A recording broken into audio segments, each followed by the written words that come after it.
ஒருத்தர் ரொம்ப அவசரமா வந்தார். சார், மனுஷன் நிம்மதியா இருக்கிறதுக்கு என்ன வழின்னு கேட்டார். சீக்கிரமா ஒரு கல்யாணத்தை பண்ணீங்க, எல்லாம் சரியா போடும் அப்படின்னோம். அவர் ஒரு மாதிரியா பார்த்தார்.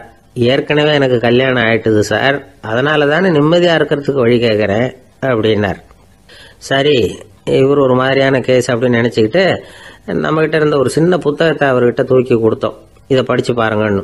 கல்யாணத்துக்கு பிறகும் சந்தோஷமா இருக்கிறதுக்கு என்ன வழி அப்படிங்கிற கேள்விக்கு அந்த புத்தகத்துல விளக்கம் இருந்தது. கணவன் மனைவிக்குள்ள சிக்கல் வராம இருக்கிறதுக்கு அதுல சில வழிகளை சொல்லி கொடுத்துருக்குறாங்க. அதெல்லாம் என்னென்ன அப்படிங்கறத இப்ப பார்க்கலாமா? குடும்பம்னு இருந்தா கோபம் வரதான் செய்யும். அது வந்துட்டு போகட்டும், பரவாயில்ல. ஆனா அந்த கோபம் ஒரே நேரத்துல ரெண்டு பேருக்கும் வந்துடாம பாத்துக்கணும். ஒரு சமயத்துல யாராவது ஒருத்தர் தான் கோபப்படணும், அடுத்தவங்க அமைதியா இருக்கணும். அதுக்கப்புறம் இவர் அமைதியான உடனே அவங்க ஆரம்பிச்சுக்கலாம். கோபமா ஏதாவது சொன்னா உடனே கோபமா பதில் சொல்லக்கூடாது. கொஞ்சம் பொறுத்து கோபம் தீர்ந்த உடனே அந்த பதில சொல்லலாம்.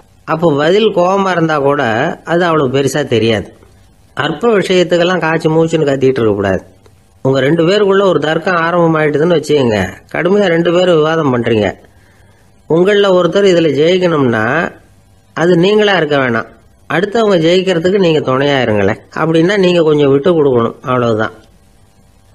ஏதாவது குத்தம் சொல்லணுமா, செஞ்ச தப்ப சுட்டி காட்டணுமா, விமர்சனம் பண்ணணுமா, பண்ணுங்க, வேணான்னு சொல்லல. ஆனா சொன்னதை அப்படி சொல்றத கொஞ்சம் அன்பா இதமா சொல்லுங்க. எப்போ நடந்த தவறுகளை எல்லாம் இப்போ போய் மறுபடியும் ஞாபகப்படுத்திட்டு இருக்க வேண்டாம். நான் அப்பவே சொன்னேன் இந்த புடவை வேணாம்னு, நீங்க தான் கேட்கல, இப்ப பாருங்க கிழிஞ்சு போச்சு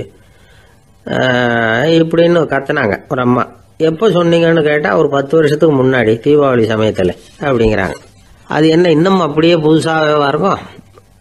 உங்களுக்கு அவர் தான் பெருசு, அவருக்கு நீங்க தான் பெருசு. அதை விட இந்த உலகத்துல வேற எதுவும் முக்கியம் இல்லைன்னு நினைக்கணும். நீ தான் என்னுடைய உலகம்னு எத்தனை தடவை சொல்லியிருப்பீங்க? அதெல்லாம் வெறும் வசனமா போயிடக்கூடாது.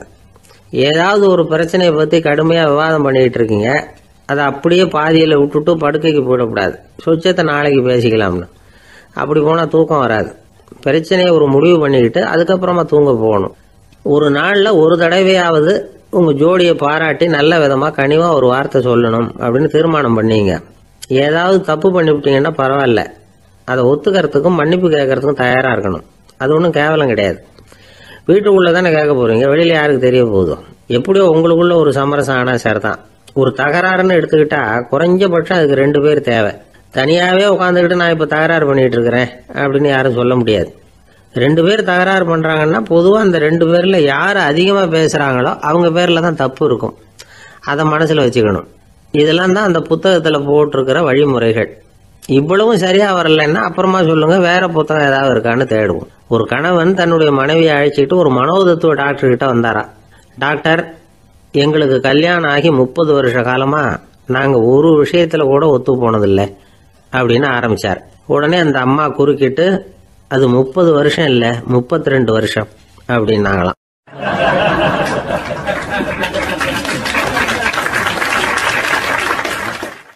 சில பேரை இப்படி சொல்றது உண்டு. அடுத்தவங்களை அனுசரிச்சு நடந்துக்க தெரியல, அவன் என்ன சார் மனுஷன் அப்படிம்பாங்க. சக மனிதர்களோட எப்படி பழகிறது அப்படின்னு தெரியாததுனாலேயே பல பேர் இன்னைக்கு சங்கடப்பட்டுக்கிட்டு இருக்கிறாங்க. வசதி வாய்ப்பெல்லாம் சரியா இருக்கும், ஆனா வாழ்க்கை சரியா இருக்காது. இன்னொருத்தர்கிட்ட எப்படி பேசுறது பழகிறதுங்கிறது தெரியாததுனாலதான் இந்த அவஸ்தை. சரி, இந்த அவஸ்தை இல்லாம வாழறது எப்படி? இதுக்கு அனுபவசாலிகள் சில வழிமுறைகளை சொல்றாங்க. அதெல்லாம் என்னென்னங்கிறத இப்ப தெரிஞ்சுக்குவோம். முதல்ல நம்ம நாக்கு நம்ம கண்ட்ரோல்ல இருக்கணும். வார்த்தைகளை கொட்டி விட்டு அதுக்கப்புறம் அள்ள முடியாம கிடந்து கஷ்டப்படக்கூடாது. எப்படி பேசுறோங்கிறதும் முக்கியம், பேசுறப்ப எப்படி முகத்தை வச்சிருக்கிறோங்கிறதும் முக்கியம். அன்பா பேசினாலும் நல்லா இருக்கும். அப்படி பேசுறப்ப ஆதரவா அவர் தோள் மேல ஒரு கையை போட்டுக்கிட்டு பேசினா இன்னமும் நல்லா இருக்கும். 2வது விஷயம், இன்னொருத்தர்கிட்ட பேசுறப்ப வாக்குறுதிகளை அள்ளி வீசக்கூடாது. கொடுக்கற வாக்குறுதி குறைச்சலா இருக்கணும். அப்படி கொடுத்த வாக்குறுதியை கண்டிப்பா நிறைவேற்றணும். நாம ஒருத்தரை பாராட்டுறோம் அல்லது அவரை பத்தி அபிப்பிராயம் சொல்றோம்னா அது ஆக்கப்பூர்வமா இருக்கணும்.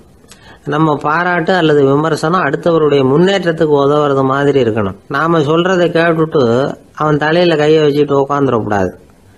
எப்பவும் உற்சாகமா இருக்கணும், முகம் மலர்ச்சியா இருக்கணும். மனுஷன் இருந்தா வருத்தம், கவலை, ஏமாற்றம் எல்லாம் இருக்கதான் செய்யும். அதெல்லாம் மனசுல இருக்கட்டும். அந்த வருத்தமும் கவலையும் ஏமாற்றமும் சேர்ந்துக்கிட்டு நம்ம முகத்துல இருக்கிற மலர்ச்சியை மூடி மறைக்கிறதுக்கு நாம இடம் கொடுத்துடக்கூடாது. எந்த விஷயத்தை பத்தி யாருக்கிட்ட பேசினாலும் வெளிப்படையா பேசணும், திறந்த மனசோட பேசணும். மூடி மறைச்சி முன்னு முழுங்கிக்கிட்டு இருக்கக்கூடாது. இன்னொருத்தர்கிட்ட பேசுறப்போ விவாதம் பண்ணுங்க, அது தப்பு இல்லை. ஆனா வாதாடிக்கிட்டு இருக்கக்கூடாது. அதாவது என்ன சொல்றாங்கன்னா, டிஸ்கஸ் பண்ணலாம், ஆர்கியூ பண்ணக்கூடாதான். நம்ம கிட்ட இருக்கிற நல்ல குணங்களை நாம எடுத்து சொல்லிட்டு இருக்கக்கூடாது. அந்த நல்ல குணங்களே நம்மளை பத்தி எடுத்து சொல்லணும், அது மாதிரி நடந்துக்கணும். அதே மாதிரி அடுத்தவங்க கிட்ட உள்ள கெட்ட குணங்களை பத்தி அவசியம் இல்லாம நாம பேச வேண்டியதில்லை. உங்களை பத்தி யாராவது தப்பா பேசுறாங்களா, அப்படி அவங்க பேசுறதுல உண்மை இல்லையா அப்படின்னா அதை நீங்க பொருட்படுத்த வேண்டியதில்லை, விட்டுடலாம். அது தானா போயிடும்.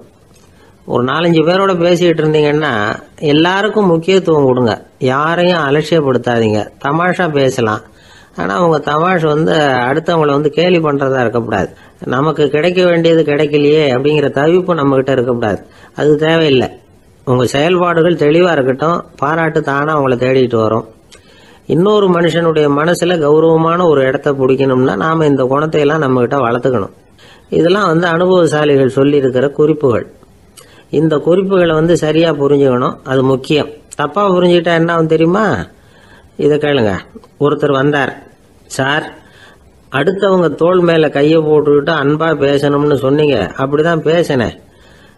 அவரு முதுக கூட தட்டி கொடுத்தேன், என் வேலை போயிட்டுது சார், வீட்டுக்கு அனுப்பிச்சுட்டாங்க அப்படின்னார். யாருக்கிட்ட அப்படி பேசுனீங்கன்னு கேட்டோம். என் முதலாளி கிட்ட சார் அப்படிங்கிறார் ரொம்ப சோகமா.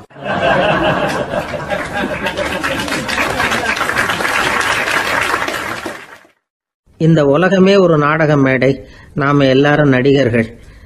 இது ஞானிகள் சொல்றது. இது ஒரு பக்கம் இருக்கட்டும். இந்த உலகத்துக்குள்ள எத்தனையோ நாடக மேடைகள், எத்தனையோ நடிகர்கள், எத்தனையோ நாடகங்கள், இதெல்லாம் எப்படி ஆரம்பமாச்சு? அதுதான் இன்னைக்கு தகவல். அதாவது ஆதி மனிதன் பேச ஆரம்பிக்கிறதுக்கு முன்னாடி சைகையாலேயே எல்லாத்தையும் சொல்லிக்கிட்டு இருந்தான். அதனால அப்பவே நடிப்பு ஆரம்பமாயிட்டுது. முதல்ல ஒரு வேட்டையத்தான் அவன் நடிச்சு காட்டியிருப்பான். இவன் எப்படி போனான், எதிரில் மிருகம் எப்படி வந்தது, அதோட எப்படி சண்டை போட்டான், எப்படி அடிச்சு கொண்டுட்டு வந்தான், இதை அப்படியே மற்றவங்களுக்கு நடிச்சு காட்டியிருப்பான். ஏன்னா மொழி கிடையாது. இந்த காலத்துல எல்லாம் நாடகங்கள்ல நடிக்கிறவங்கள நடிகர்கள்ங்கிறோம். ஒரு காலத்துல இவங்களுக்கு என்ன பேரு தெரியுமா? திஸ்பியர்கள் அப்படின்னு பேராம். இதுக்கு காரணம் உண்டு.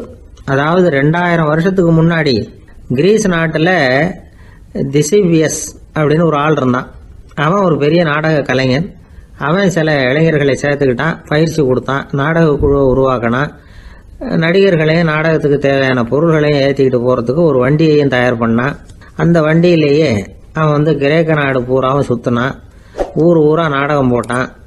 ஒரு ஊருக்கு போனதும் அங்க நாடகம் நடத்த தியேட்டர் இருக்கா அப்படிங்கலாம் பாக்குறது இல்ல அவன். ஏன்னா அப்போலாம் தியேட்டர்னா என்னன்னு தெரியாது. நாடகம்னா அது ஒரு மூடிய கொட்டைக்குள்ளதான் நடத்தணுங்கிறது அப்ப யாருக்குமே தோணல. இந்த வண்டி போகும், அதுவே ஒரு பகுதி அப்படியே ஒரு மேடை மாதிரி விரிச்சுக்கும். அதுல ஏறி நின்றுகிட்டு நாடகத்தை நடிச்சு காட்டுவாங்களாம். மக்கள்லாம் எதிரில் தரையில உட்காந்து அதை பார்த்துக்கிட்டு இருக்கிறது. உலகத்தின் முதல் நடமாடும் தியேட்டர் இதுதானா. இந்த திசிபியஸ் தான் முதலா உலகத்துல நாடகம்ங்கிற பொழுதுபோக்க நடத்தி காட்டினவன் அப்படின்னு சொல்றாங்க. அவன் சொந்தமா நாடகம் எழுதுனா, நடிச்சான், நாடகத்தை இயக்கினான். அதனாலதான் அவனை first man of the theatre அப்படின்னு சொல்லுவாங்க. அவன் தான் நாடக மேடையின் முன்னோடி. கிரேக்கர் காலத்திலேயே நாடக ஆசிரியர்கள், நடிகர்கள், ரசிகர்கள் இவங்கெல்லாம் உருவாயிட்டாங்களாம். நாடகத்தின் சரித்திரத்துல இந்த 3 பிரிவும் ரொம்ப முக்கியம். அதாவது கிரேக்க தியேட்டர்கள்லாம் திறந்த வெளி மேடைகள் தான். பெரும்பாலும் மலைச்சரிவுகள், அதுவே படிப்படியா பண்ணியிருப்பாங்க. கீழே அரைவட்ட வடிவில் மேடை, அதுக்கு ஆர்கெஸ்ட்ரான்னு பேரு. பிற்காலத்துல இதுல உட்காந்து இசைக்குழுவினர் வாய்ச்சதுனால இசைக்குழுவுக்கே ஆர்கெஸ்ட்ராங்கிற பேர் வந்துட்டுது. இப்போ கிரேக்க தியேட்டர்கள்ல ஒண்ணு, அதோட காலம் கிமு 340. அதை இன்னமும் பாதுகாத்து வச்சிருக்கிறாங்களாம். எபிடாரஸ் அப்படிங்கிற இடத்துல அது இருக்குதான். இன்னமும் அந்த தியேட்டரை பயன்படுத்திட்டு வர்றாங்களாம். சிறந்த கிரேக்க நாடகங்கள்லாம் அங்க நடிக்கிறாங்களாம். ஆரம்ப காலத்திலேயே கட்டணம் கிடையாது. அப்புறம் பின்னாடி தான் நுழைவு கட்டணம்லாம் அப்படியே வந்துட்டுதான். நடிகர்கள் பளபளப்பான ஆடைகள் உடுத்தி இருப்பாங்களாம். இந்த குதிகால் உயர்ந்த காலணிகள் போட்டிருப்பாங்களாம். இதெல்லாம் பழைய குறிப்புகள். பலவிதமான உருவங்கள்ல மாஸ்க் அப்படின்னு சொல்லப்படுற முகமூடி. அதனால ஒரே நடிகர் பல வேடங்கள்ல நடிக்கிறது உண்டாம். ஆரம்பத்தில் பெண் நடிகர்கள் கிடையாது, எல்லாம் ஆண் நடிகர்கள் தான். ரோமானியர்கள் தான் முதல் நிரந்தர நாடக மேடையை கட்டினவங்க. அதுதான் முதல் தியேட்டர். கிமு 1048 காலகட்டத்தில் பாம்பிங்கிற நகரத்தில் அதை கட்டியிருக்கிறாங்களாம். கிரேக்க ரோமானிய தியேட்டர்களின் அடிப்படையிலேயே இந்த இத்தாலிய வடிவ அமைப்பாளர்கள் இந்த குதிரை லாட வடிவில் ஒரு ஆடிட்டோரியத்தை உருவாக்கினாங்களாம்.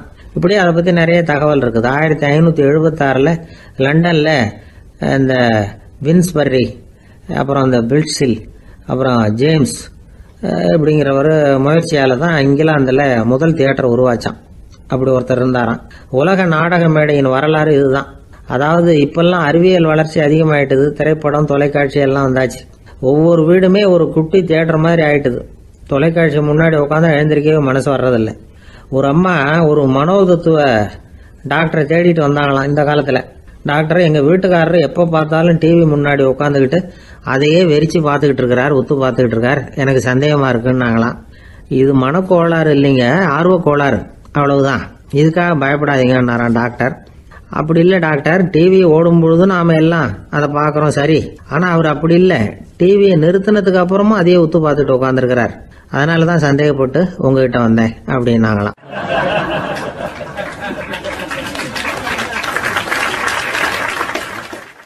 ஒரு சின்ன பையன் வந்தான். அவனை பார்த்து ஒரு கேள்வி கேட்டோம். ஏன்ப்பா உங்கள் வீட்டில் அம்மா புத்திசாலியா அப்பா புத்திசாலியா அப்படின்னு. அவன் அலட்சியமாக நம்மளை பார்த்து சிரிக்கிறான். என்ன சார் இது, இந்த காலத்தில் இது கூட தெரியாமல் இருக்கிறீங்களே அப்படிங்கிறான். ஒரு சின்ன பையன் நம்மளை பார்த்து இப்படி கேட்டு விட்டானே அப்படின்னு நினைக்கிறப்போ நமக்கு ஒரு மாதிரி ஆகிடும்.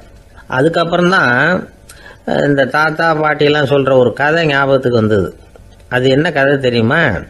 ஒரு ஊரில் ஒரு அம்மாவும் பிள்ளையும் இருந்தாங்களாம். அந்த மகனுக்கு திடீர்னு தேசாந்திரம் போய் வரணும்னு ஆசை வந்துட்டுது. ஊராக போய் சுற்றி பார்க்கணுங்கிற ஆசை. அந்த அம்மாவுக்கு இது பிடிக்கல. மகனை பிரிஞ்சு இருக்கிறதுக்கு அவங்க மனசு இடம் கொடுக்கல. வேணாப்பான்னு சொல்லி பார்த்தாங்க, அவன் கேட்கல. திடீர்னு புறப்படவும் செஞ்சுட்டான். சரி, இனிமேல் அவனை தடுக்க முடியாதுன்னு முடிவு பண்ணிக்கிட்டாங்க அந்த அம்மா. இருந்தாலும் புத்திசாலித்தனமாக ஒரு யோசனை பண்ணாங்க. மகனை கிட்டத்தில் கூப்பிட்டாங்க. அவங்ககிட்ட சொன்னாங்க, இதை பாருப்பா, நீ தேசாந்திரம் போகிறதுன்னு தீர்மானம் பண்ணிவிட்ட, அதை நான் தடுக்கலை, போயிட்டு வந்துடும். ஆனால் போகிறதுக்கு முன்னாடி எனக்கு ஒரு வாக்குறுதி கொடுத்துட்டு போ அப்படின்னாங்க. போகிறப்போ ராத்திரியாக இருந்தாலும் பகலாக இருந்தாலும் சரி, புளிய மரத்து நிழலில் தான் தங்கணும். திரும்பி வர்றப்போ இரவும் பகலும் நீ வேப்ப மரத்து நிழல்லே தங்கணும் அப்படின்னாங்க. சரி, அப்படியே செய்கிறேன்னு சொல்லி வாக்குறுதி கொடுத்தான் பையன். புறப்பட்டு போனான். போகிற வழியில் புளிய மரத்து நிழல்லே தங்கினான், தூங்கினான். அப்படி போய்கிட்டே இருந்தான். 7வது நாள் அவன் உடம்பு சுகமில்லாமல் போயிட்டுது. ரொம்பவும் பலவீனமாயிட்டான். இனிமேல் நடக்க முடியாதுங்கிற நிலைமை வந்துட்டுது. யோசிச்சு பார்த்தான். சரி, இதுக்கு மேலே போக வேண்டாம் அப்படின்னு முடிவு பண்ணிட்டு திரும்பி வர ஆரம்பிச்சுட்டான். திரும்பி வர்றப்போ வழியில் வேப்ப மரத்து நிழல்லையே தங்கி தங்கி வந்தான். நாளுக்கு நாள் உடம்பு சரியாக வந்துட்டுது. 7வது நாள் வீட்டுக்கு சேர்றான். உடம்பு பழையபடியே கலகலப்பாயிட்டுது. பூரண சுகம். தேசாந்திரம் போன பையன் திரும்பி வந்துட்டானே அப்படின்னு அந்த அம்மா ஆச்சரியப்படலை. ஏன்னா அவங்களுக்கு தெரியும் இப்படி ஆகும்னு. பையன் சீக்கிரமாக திரும்பி வரணுங்கிறதுக்காக தான் அவங்க அந்த யோசனையை சொன்னாங்க. என்ன விஷயங்கிறதையும் அவங்களே சொன்னாங்க. மகனே, புளிய மரத்து நிழல் உடம்புக்கு உஷ்ணத்தை கொடுக்கும், சீக்கம் உண்டாக்கும். அதனால் நீ தொடர்ந்து புளிய மரத்து நிழலில் தங்கினாவே நோய்க்கு ஆளாயிட்ட. அதனால் பயணத்தை முடிச்சுக்கிட்டு திரும்பி வரணுங்கிற முடிவுக்கு வந்துட்ட. திரும்பி வர்றப்போ நீ தங்கினது வேப்ப மரத்து நிழல். அது உடம்புக்கு குளிர்ச்சியை தரக்கூடியது, நோயை தீர்க்கக்கூடியது. அதனால் சுகமாக வீட்டுக்கு சேர்ந்துட்ட. உன்னோட தேசாந்திர பயணத்தை தடுக்கிறதுக்காக தான் இப்படி பண்ணினேன் அப்படின்னாங்களாம் அந்த அம்மா. பார்த்தீங்களா அம்மாவோட புத்திசாலித்தனத்தை? அப்பாவாக இருந்தால் இப்படியா பண்ணுவார்? ஒரு அப்பா பையன்கிட்ட 10 ரூபா கொடுத்து இதை எடுத்துக்கிட்டு அடுத்த ஊருக்கு போய் அங்கே இருக்கிற மாமா கிட்ட இதை கொடுத்துட்டு வாடா, வழியில் எங்கேயாவது மரத்தடியில் படுத்து தூங்கி விடாதே அப்படின்னு எச்சரிக்கை பண்ணி அனுப்புனாராம். பையனுக்கு எச்சரிக்கையாக வாழறது எப்படிங்கிறத கற்றுக் கொடுக்கறதுக்காக இப்படி பண்ணார். அவன் பணத்தை வாங்கிட்டு போனான். அப்பா சொன்னதை மறந்துட்டு ஒரு மரத்தடியில் படுத்து தூங்கிட்டான். அவனுக்கு தெரியாமல் அவன் பின்னாடியே போன அப்பா அவன் கையில் இருந்த அந்த 10 ரூபாயை நைஸாக எடுத்துகிட்டு வந்துட்டார். அவன் பையில் தானே வச்சுருந்தான், அது தெரியாமல் எடுத்துகிட்டு வந்துட்டார். அவன் தூங்கிக்கிட்டு இருக்கான். எடுத்துகிட்டு ஒரு மறுபடியும் வீட்டுக்கு வந்துட்டார். பையன் முழிச்சுக்கிட்டு பையை தடவி பார்க்குறான், பணத்தை காணும். அழுதுகிட்டே திரும்பி வந்தான். அப்பா கிட்ட விஷயத்த சொன்னான். அப்பா சிரிச்சுக்கிட்டே சொன்னார், அதுக்கு தான்ப்பா ஆரம்பத்திலேயே எச்சரிக்கை பண்ணினேன், இனிமேலாவது நீ ஜாக்கிரதையா இருக்கணும் அப்படிங்கிறதுக்காக தான் இப்படி பண்ணினேன். அந்த பணம் எங்கேயும் போயிடல, நான் தான் அதை உனக்கு தெரியாம எடுத்து வச்சிருக்கிறேன், இதோ பாரு அப்படின்னு சொல்லிக்கிட்டு சைடு பாக்கெட்டில் கையை விட்டா அது ஓட்டையா இருக்கு. அதை எவனோ ஏற்கனவே கத்திரிச்சு எடுத்துட்டு போயிட்டான். இப்போ அப்பா முகத்தில் அசடு வழிஞ்சுதான்.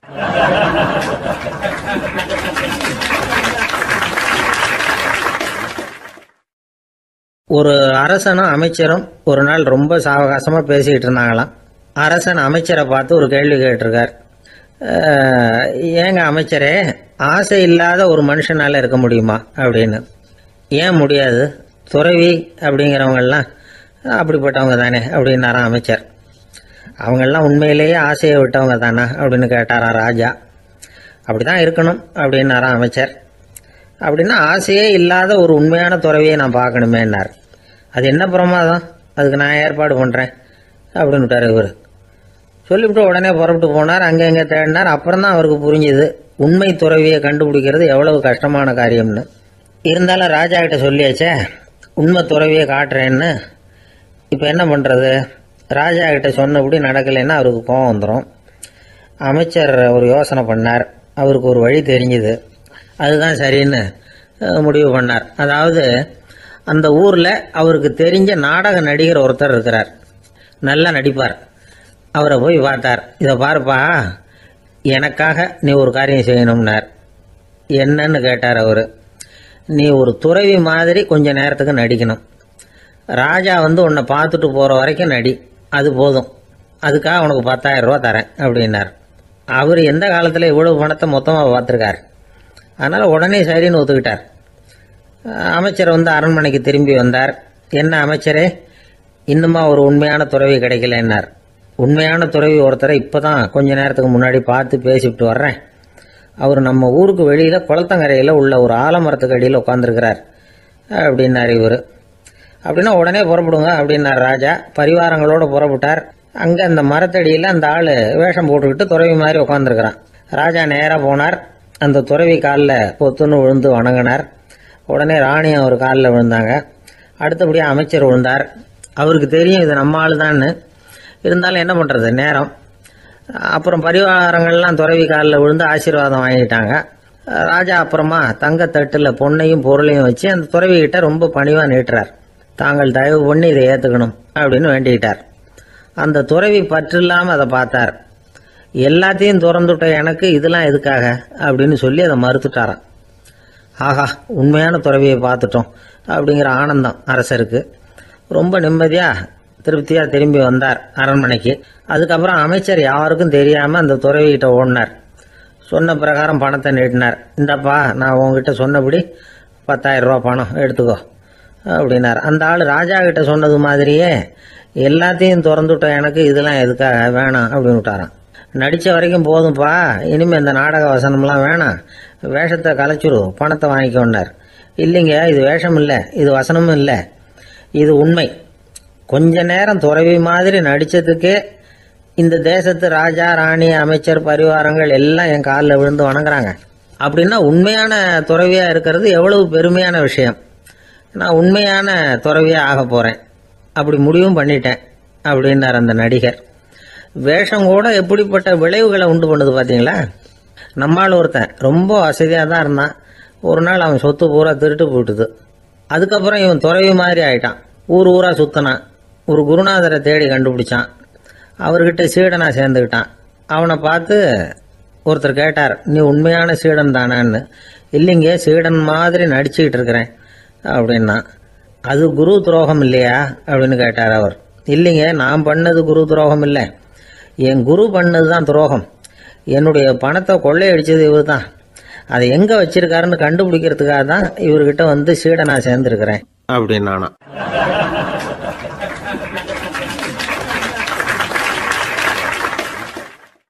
ஒரு ஆள் இருந்தான், நிறைய பணம் சம்பாதிச்சான். ஆனால் செலவு பண்ண மனசு வரல, கருமி. அவன் என்ன பண்ணா, சேர்த்த பணம் பூராவையும் ஒரு மரத்தடியில் புதைச்சி வச்சிருந்தான். வாரத்துக்கு ஒரு தடவை அந்த மரத்தடிக்கு வருவான். புதைச்ச இடத்த ஆவலோடு பார்த்துக்கிட்டு இருப்பான். அதுக்கப்புறம் போயிடுவான். அவ்வளவுதான். ஒரு நாள் ஒரு திருடன் வந்தான். இவன் புதைச்சி வச்சிருந்ததெல்லாம் எடுத்துட்டு போட்டான். இது தெரிஞ்சு போச்சு. அந்த கருமி புலம்ப ஆரம்பிச்சிட்டான். இவன் புலம்பலை கேட்டதும் அக்கம் பக்கத்தில் இருந்தவங்க எல்லாம் ஓடி வந்தாங்க. என்ன விஷயம்னு விசாரிச்சாங்க. இவன் சொன்னான். ஒரு பெரியவர் கேட்டார், ஏப்பா வாரம் வந்து இந்த இடத்த பார்க்கறதாக சொன்னியே, எப்போவாவது இதில் இருக்கிற பணத்தை எடுத்து செலவு பண்ணியிருக்கியா அப்படின்னு கேட்டார். நான் அப்பப்போ வந்து அதை பார்க்கறது தான் வழக்கம், அதை தொட்டதே இல்லைன்னு அவன். சரி அப்படின்னா இப்போவும் நீ அதே மாதிரி வாரம் ஒரு தடவை வந்து இந்த இடத்த பார்த்துட்டு போகலாமே அப்படின்னாராம் அந்த பெரியவர். அதுவும் சரிதானே, எவ்வளவு காலமானாலும் அவன் அந்த பணத்தை எடுத்து செலவு பண்ண போறதில்ல. அப்படி இருக்கிறப்ப உள்ளே பணம் இருந்தாலும் ஒன்று தான், இல்லாமல் போனாலும் ஒன்று தான். இதிலிருந்து என்ன புரியுதுன்னா, ஒருத்தர்கிட்ட இருக்கிற பணத்தை கொண்டு அவர் பணக்காரரா ஏழையா அப்படின்னு முடிவு செய்கிறது சரியில்லை.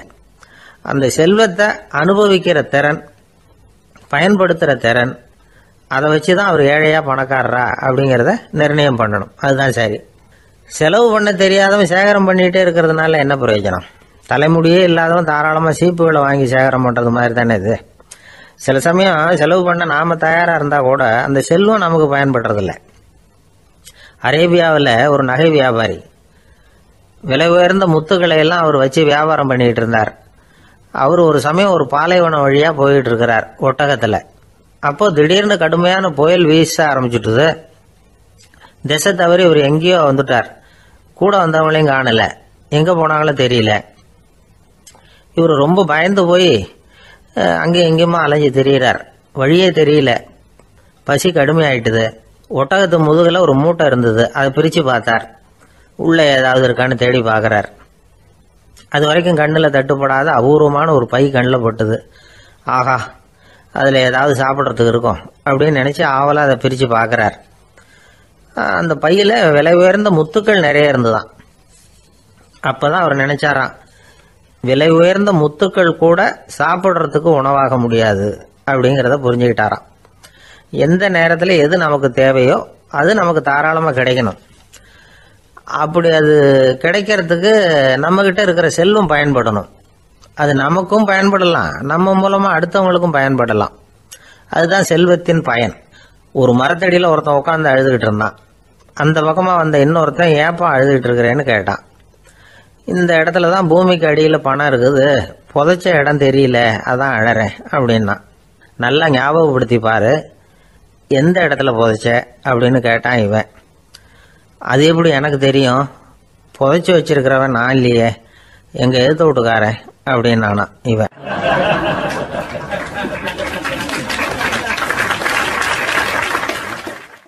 அந்த ஆள் என்ன கண்ணா பண்ணான்னு திட்டி விட்டான் சார், அதை நினைச்சா எனக்கு ரொம்ப வருத்தமா இருக்கு அப்படின்னு சொல்லி கவலைப்பட்டார் ஒருத்தர்.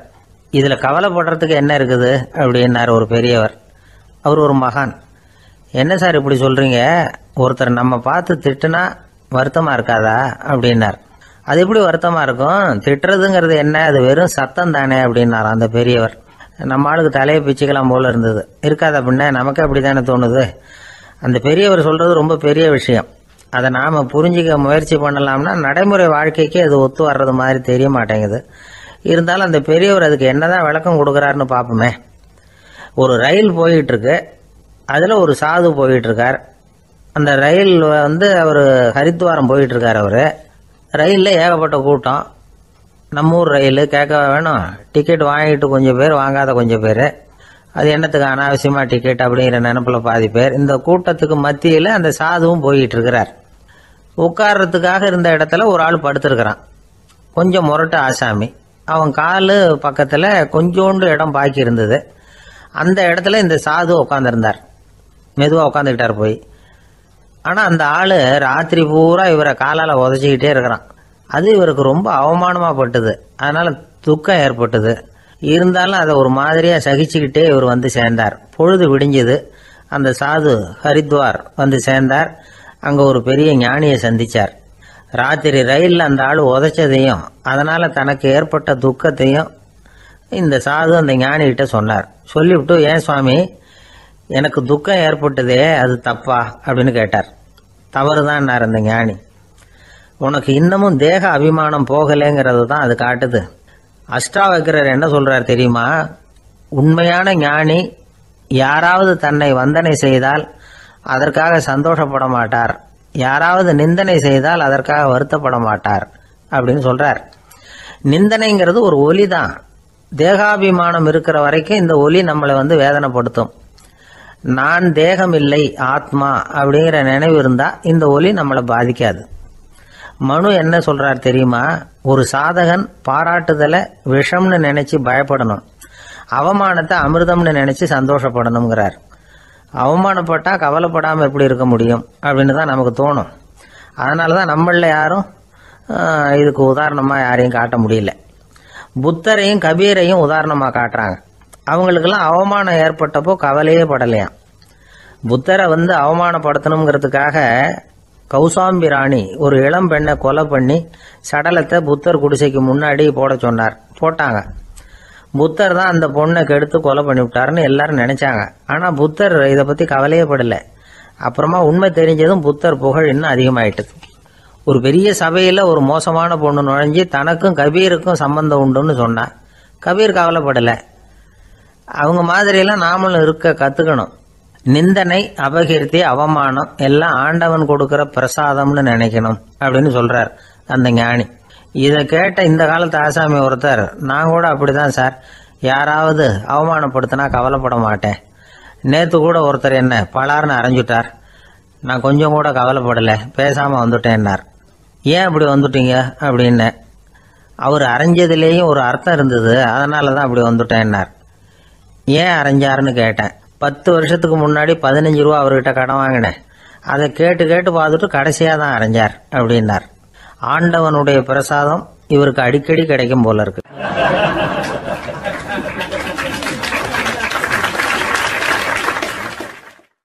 ஒரு பல்கலைக்கழகம், அங்க ஒரு இலக்கிய பேராசிரியர், அவர் பாடம் நடத்திட்டு இருந்தார். ராபர்ட் பிரவுனிங் எழுதிய கவிதைகளை பத்தி சொல்லிட்டு இருக்கிறார். மாணவர்களும் ரொம்ப அக்கறையா அதை கேட்டுக்கிட்டு இருக்கிறாங்க.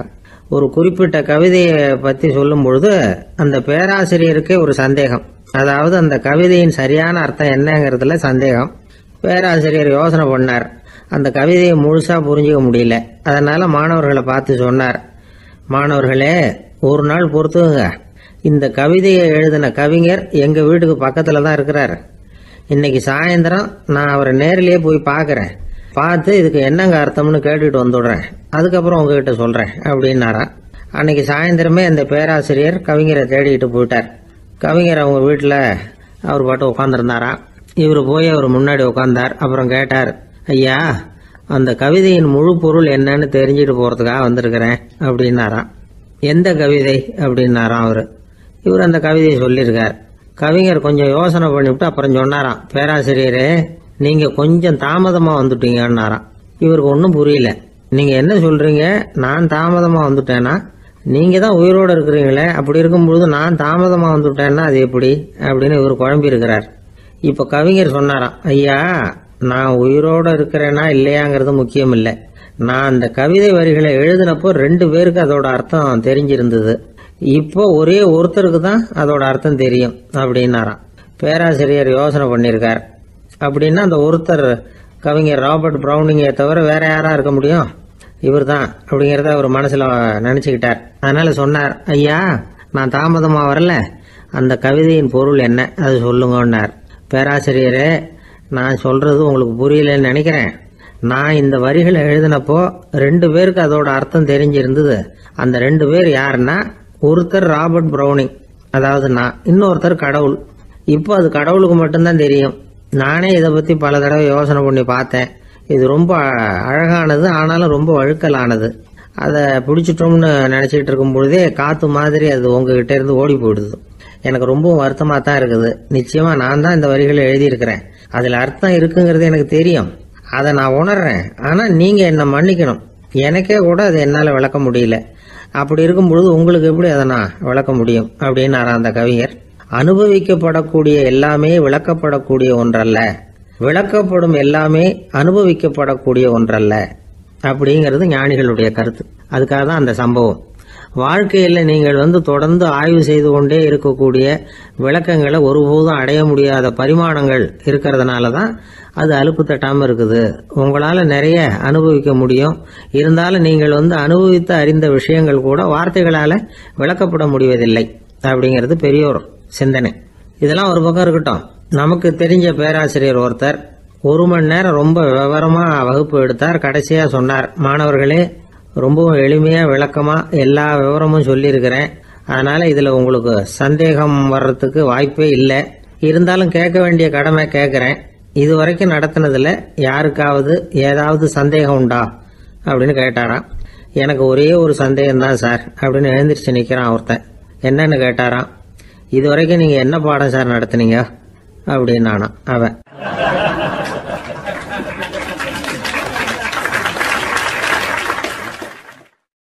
அம்மாக்காரங்களுக்கு அடிக்கடி ஏற்படுற கவலை ஒன்று உண்டு. அதாவது குழந்தை சரியா சாப்பிட மாட்டேங்குதே அப்படிங்கிற கவலை. இவங்கெல்லாம் ஒரு விஷயத்த நல்லா புரிஞ்சுக்கணும். குழந்தைகள்ங்கிறவங்க பெரியவங்க மாதிரி இல்லை. அவங்க கடிகாரத்தில் மணியை பார்த்துட்டு சாப்பிட்றதுக்கு உட்கார்ற ரகம் கிடையாது. பசிச்சா சாப்பிடுவாங்க, இல்லைன்னா விளையாடுவாங்க அல்லது தூங்குவாங்க. அது புரியாம அவங்கள கட்டாயப்படுத்தி அல்லது மிரட்டி சாப்பிட வைக்கிறது ரொம்ப தப்பு. ஒரு 8 மாச குழந்தைக்கு 3 மணி நேரத்துக்கு ஒரு தடவை பசிக்கும். அந்த நேரம் பார்த்து சாப்பாடு கொடுத்தா அடம் பண்ணாமல் அது பாட்டுக்கு சாப்பிட்றோம். அதே குழந்தைக்கு 1 வயசு ஆகிறப்போ 4 மணி நேரத்துக்கு ஒரு தடவை பசிக்கும். இந்த வயசுல இயற்கையாகவே பசி குறைஞ்சிருக்கும். அது புரியாம என் குழந்தை முன்னாடி மாதிரி இப்போ சரியா சாப்பிட மாட்டேங்கிறான் அப்படின்னு சில பேர் டாக்டர்கிட்ட போய் சொல்லிக்கிட்டு இருப்பாங்க. இன்னொரு விஷயம், ஒரு குழந்தைக்கு வயசு அதிகமாகிற வேகத்துக்கு உடம்பு எடையும் அதிகமாகிக்கிட்டே போகாது. உடம்பு எடை அதிகமாகிற வேகம் குறைஞ்சிக்கிட்டே வரும். 6 மாச குழந்தைக்கு ஒரு வாரத்தில் 150 கிராம் எடை கூடும். ஒரு வயசுல வாரத்துக்கு 71 கிராம் எடை கூடும். இது புரியாம அதிகமாக சாப்பாட்டை கொடுத்து குழந்தைய கஷ்டப்படுத்தக்கூடாது. ஏன்னா அளவுக்கு மீறின உணவு அஜீரணத்தை உண்டு பண்ணிவிடும். குழந்தைக்கு ஒரு தட்டில் கொஞ்சமாக ஆகாரத்தை வச்சு கொண்டுட்டு போய் கொடுக்கணும். மலை மாதிரி குவிச்சு வச்சா அதை பார்த்ததுமே பசி அடங்கி போயிடும். அடித்து மிரட்டி பயமுறுத்தி குழந்தைய சாப்பிட வைக்கிற பழக்கம் இருக்கு பாருங்க, அதுக்கு ஃபுட் ஃபோர்ஸிங் அப்படின்னு பேர். இப்படி பண்ணினா குழந்தைக்கு சாப்பாட்டில் விருப்பம் குறைஞ்சிரும். அதை கண்டாவே வெறுக்க ஆரம்பிச்சிடும். அது மாதிரி உளம் சார்ந்த பசி குறைவு, சைக்கோஜெனிக் அனோரெக்சியா, அது ஏற்படுமா. சாப்பாடுங்கிறதே ஒரு தண்டனை மாதிரி தோணும். குழந்தைகளுக்கு பிடிச்ச மாதிரியான ஆகாரத்தை கொடுக்கணும். சத்து அதிகம் இருக்குங்கிறதுக்காக அதுக்கு பிடிக்காத ஆகாரத்தை கொடுத்து கட்டாயப்படுத்தக்கூடாது. குழந்தைகளுக்கு 2 வயசு ஆகிறப்போ இயற்கையாகவே எதிர்மறை குணம் உண்டாகும். அதாவது அந்த எதிர்மறையாக பேசுறது. இது மாதிரி சமயங்களில் நாம் என்ன சொல்கிறோமோ அதுக்கு நேர்மாறாக நடந்துக்கும். ஏட்டிக்கு போட்டி. சாப்பிட சொன்னால் விளையாட போகும், விளையாட சொன்னால் சாப்பாடு கேட்கும். இதை புரிஞ்சுக்கிட்டு நடந்துக்கணும்.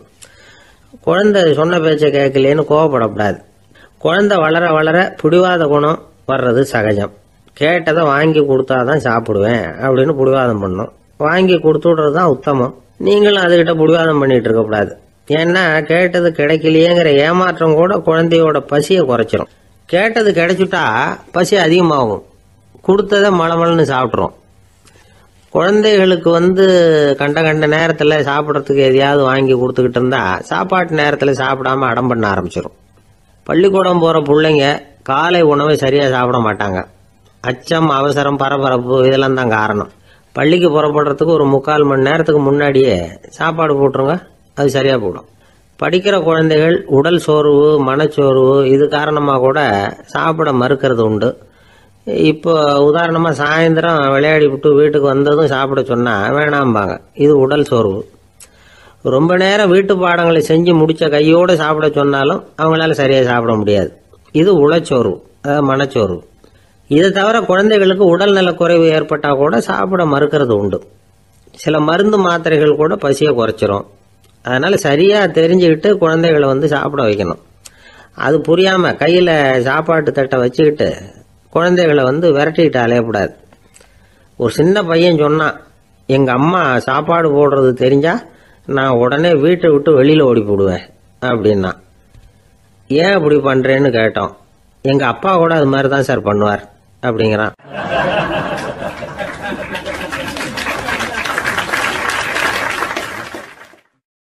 பந்திக்கு முந்தர ஆசாமிகள் நம்மள பல பேர் உண்டு. அப்படி முந்தறதுக்கு கூட முயற்சி பண்ணுறவங்க நிறைய பேர் இருக்கிறாங்க. இதில் என்ன ஒரு விஷயம்னா, பந்திக்கு முந்துறது கூட தப்பு இல்லை. ஆனால் அப்படி ஒரு விருந்தில் ஆளாக போய் உட்காந்து சாப்பிட்டா கூட வெளியில் வர்றப்ப என்ன பெரிய விருந்து வச்சுட்டான், சாம்பாரில் உப்பு இல்லை, ரசத்தில் காரம் இல்லை அப்படின்னு குறை சொல்லிகிட்டே வர்றது இருக்கு பாருங்க, அது சரியில்லை, நாகரிகமும் இல்லை. கல்யாண பத்திரிகையில் என்ன போட்டிருக்குது, என் பொண்ணுக்கும் இன்னார் பையனுக்கும் கல்யாணம், எல்லாரும் குடும்பத்தோடு வந்திருந்து மணமக்கள் ஆசீர்வதிக்கணும், இப்படி தானே போட்டிருக்கோம். குடும்பத்தோடு விருந்து சாப்பிட்டு சாப்பாடு எப்படி இருக்குன்னு அபிப்பிராயம் சொல்லிவிட்டு போங்க அப்படின்னா போட்டிருக்கு கல்யாண பத்திரிகையில். ஒருத்தர் வீட்டு விசேஷத்துக்கு போயிருக்கோம்னா எவ்வளவோ அசௌகரியங்கள் நமக்கு ஏற்படலாம். ஏராளமான கூட்டம் வந்திருக்கும். எல்லாரையும் அவங்க தனித்தனியாக கவனிச்சுக்கிட்டு இருக்க முடியாது. நாம தான் அனுசரித்து நடந்துக்கணும். நாமளா போய் வாழ்த்த வேண்டியவங்களை வாழ்த்தி விட்டு சேரணும். அதை விட்டுட்டு பத்திரிக்கை கொடுத்தானேன்னு போனேன், கவனிப்பே சரியில்லை அப்படின்னு புலம்பிக்கிட்டு இருக்கக்கூடாது.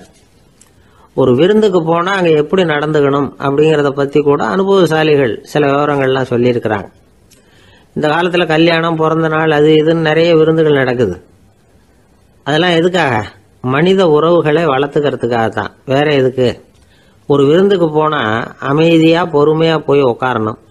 அடித்து பிடிச்சிக்கிட்டு இடத்த பிடிக்க போகிறேன் அப்படின்னு நிற்கக்கூடாது. முதல் பந்தி நடந்துக்கிட்டு இருந்தால் அது முடிஞ்சு இலை எடுத்து சுத்தம் பண்ணதுக்கு அப்புறம் போய் உட்கார்றது தான் நாகரீகம். இலை எடுக்கிறதுக்கு முன்னாடியே அங்கே போய் உட்காந்தா நல்லா இருக்காது. நீங்கள் சாப்பிட்டுட்டு உட்காந்துருக்கீங்களா, சாப்பிட்றதுக்கு உட்காந்துருக்கீங்களா, பார்க்குறவங்களுக்கு சந்தேகம் வந்துடும். அதே மாதிரி இலையில எல்லா ஐட்டமும் பரிமாறினதுக்கு அப்புறம் சாப்பிட ஆரம்பிக்கணும். ஒவ்வொரு ஐட்டமாக வைக்க வைக்க நாம் பாட்டுக்கு எடுத்து உள்ளே தள்ளிகிட்டே இருந்தோம்னா எதை வச்சோம் எதை வைக்கலன்னு பரிமாறினவரே குழம்பி போயிடுவார். ஏன்னா எப்போ பார்த்தாலும் இலை காலியாகவே இருக்கும். சாப்பிட்றப்போ உங்கள் சாப்பாட்டையே நீங்கள் கவனிக்கணும். அடுத்தவங்க இலையில என்ன இருக்குது, பக்கத்தில் இருக்கிறவர் எதை அதிகமாக சாப்பிட்றார், இதெல்லாம் நமக்கு என்னத்துக்கு? எல்லாரும் சாப்பிட்டு முடிக்கிற வரைக்கும் பொறுமையாக இருக்கிறது தான் நல்லது. நீங்கள் மட்டும் திடீர்னு பாதியில் எழுந்திரிச்சு பக்கத்தில் இருக்கிறவங்களுக்கு சங்கடமாக இருக்குமேங்கிறதெல்லாம் யோசிக்காமல் நீங்கள் பாட்டு எழுந்திரிச்சு போகக்கூடாது. பக்கத்தில் உள்ளவங்க உங்களை எழுந்திரிக்க சொன்னால் எழுந்திரிச்சு போகலாம். விருந்துகளில் சாப்பாட்டை வீணாக்கிறதே ஒரு நாகரிகமாக போட்டுது. இந்த காலத்தில் சாப்பாட்டுக்கே கஷ்டப்பட்டுக்கிட்டு பல பேர் இந்த உலகத்தில் இருக்கிறப்போ சாப்பாட்டை வீணாக்கிறது எவ்வளோ பெரிய மோசங்கிறத நினச்சி பார்க்கணும். வேணுங்கிற அளவுக்கு கேட்டு வாங்கி சாப்பிட்றது தான் முறை. விருந்தில் இந்த பஃபே அப்படின்னு சொல்லி ஒரு முறை சொல்கிறாங்கல்ல, அதாவது உணவு வகைகளையெல்லாம் பொதுவாக ஒரு இடத்துல வச்சுடுறது, நமக்கு தேவையானதை நாமே எடுத்துட்டு ஒரு தட்டில் போட்டுக்கிட்டு சாப்பிட வேண்டியது. இதில் கூட சில பேர் தேவைக்கு அதிகமாக எடுத்து போட்டுக்கிட்டு வீணாக்குறாங்க. சில சமயம் கடைசியாக சாப்பிட போகிறவங்களுக்கு எல்லா ஐட்டமும் கிடைக்காம போகலாம். அதை போய் பெருசு பண்ணிகிட்டு இருக்கக்கூடாது. என்ன சார் இந்த அளவுக்கு கூடவா நாகரிகம் தெரியாமல் இருக்கிறோம், இதை போய் பெருசாக சொல்ல வந்துட்டீங்களே அப்படின்னு நினைக்கலாம். ஒருத்தர் 2 பேருக்கு இந்த விவரம் தேவைப்படலாம். அவங்க காதலையும் இது விழட்டுமேங்கிறதுக்காக தான் இது. ஒரு பெரிய கல்யாண விருந்து நடந்துக்கிட்டு இருந்தது. விருந்து மண்டபத்து வாசலில் ஒருத்தர் நின்றுக்கிட்டு வர்றவங்களையெல்லாம் ரொம்ப மரியாதையாக வணங்கி உள்ளே அனுப்பி வச்சுக்கிட்டு இருந்தார். எப்படி தெரியுமா? வர்றவங்க கையெல்லாம் பிடிச்சி முத்தம் கொடுத்து அதுக்கப்புறம் உள்ளே அனுப்பி வச்சுக்கிட்டு இருந்தாராம். கூட்டம்லாம் முடிஞ்சதுக்கப்புறம் அவர்கிட்ட போய் கேட்டிருக்கிறாங்க, சார் நானும் எவ்வளவோ விருந்துகளுக்கு போயிருக்கிறேன், இருந்தாலும் இவ்வளவு மரியாதையாக வர்றவங்க கைக்கெல்லாம் முத்தம் கொடுத்து வரவேற்கிறத இங்கே தான் பார்க்குறேன் அப்படின்னு சொன்னாங்க. அதுக்கு அவர் சொன்னார், அட போங்க சார், நான் முத்தம் கொடுக்கல, முந்தின பந்திக்கு சாப்பிட்டவங்களே அடுத்த பந்திக்கும் வர்றாங்களான்னு மோந்து பார்த்து அனுப்பி வச்சுக்கிட்டு இருந்தேன் அப்படின்னார்.